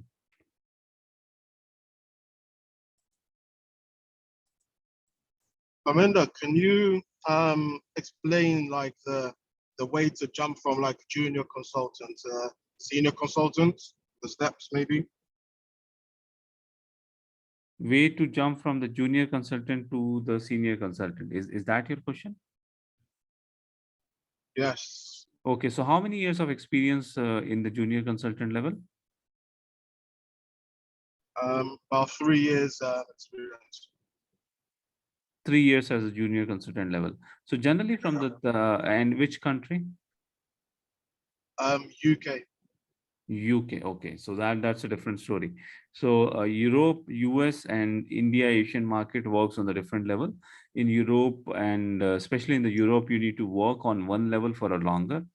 Markets like India and Asia markets, from the junior consultant to senior consultant, you can jump even sooner. With the 4 years of experience as a junior consultant, you by default get switched to the senior consultant. Okay, but if you want to jump it in the European market and in the other markets from the junior consultant to senior consultant, the best way is to upskill yourself. If you are in upskill to SAP S/4HANA sourcing and procurement. If you are working on SAP S/4HANA sourcing and procurement, you have already upskilled, add one of the advanced module, add EWM, add TM with this advanced things, or add Ariba with this advanced module added and upgraded to S/4HANA. That skills helps you a lot to get a senior consultant level position. But that would not be happening within company, because within company, a lot of dynamics and politics can play a role. What I am telling is that switching a company, changing a job, you would be able to switch as a senior consultant with these advanced modules added into your profile. Okay, and what if you start with EWM? Sorry, come again. So what if you started your first module with EWM? You don't have any experience in SAP before that? Any module experience? No, nothing before EWM. Even SAP MM or SAP SD? No. Okay, then it would be a little difficult if you are able to follow today's discussion from starting to end. Okay, if you're able to grasp it, then you might be able to do it, but it will require some additional efforts for you because you don't have any SAP experience. Our recommendation is, if somebody wants to do EWM, very serious in doing EWM, we suggest them first do SAP S/4HANA sourcing and procurement and then jump into EWM. Okay, because you need some basic knowledge on one of the basic course, one of the basic module. Otherwise, some concepts, can get bounced from your head.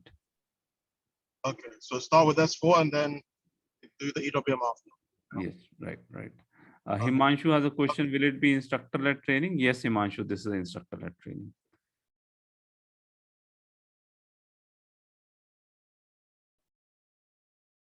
Any other question on EWM?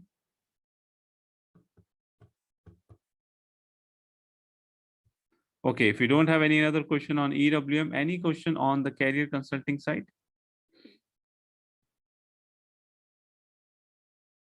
There was few questions which has been asked, which I have already responded on the chat related to career consulting. If you have any questions related to career consulting, you can ask it now. Otherwise, we'll close today's session. Sir, I'm from background of production planning module. So I would like to, learn a new module. So I have chosen EWM. How many years of experience in SAP PP? I have around 7+. Okay, then it's good. It's good. Even as a PP consultant, the first module which I learned, which was a cross module, after PP, the first module I learned was WM. And then after WM, I learned QM. So if you have any PP, FICO, MM, SD, any module, if you know already you have worked as a consulting, you can jump into EWM. EWM would be also be having integration with the PP. Yeah, because my client has integrated with EWM. So now and then I hear scenarios, but I'm unable to work. But as I told, like I have chosen EWM as my next model. Yeah, thank you. Yeah, sure. That will work. Not a problem. Akash has a question. Can we able to do end-to-end implementation after this training? Yes, Akash, the purpose of this training is that we should provide you that much of knowledge by which you would be able to handle the implementation projects and the support project. You should be able to handle. You should be having that much of knowledge that you should be able to handle the implementation and support project. Definitely when you go in projects, there would be a lot of things which is a project specific things, project specific solution. So for that point of view, you need to put your head, and you would be able to do it if you have any basic module knowledge. If you have already did a consulting for SD, MM, PP, or any basic module, you should be able to handle it.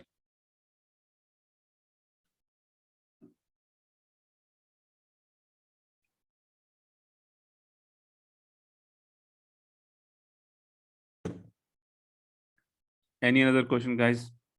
Any last question before I close the session? Okay, so we don't have any other questions. So with this information, we are closing our session for today because we have done the step up circle today, which is Sunday evening. So we don't have a Monday morning session for step up circles. Next step up circle session would happen on the next, not this Monday, on the next Monday morning. So thank you everyone for joining, and a special thanks to Mr. Naidu for joining us and cover the processes in detail. Thank you very much, Naidu. Thank you. You're welcome. Thank you all. Thank you, everyone. Thank you. Hope Have a to nice see day. you in the next Saturday, the session number 1 of SAP EWM with Mr. Naidu. Thank you and bye-bye for now.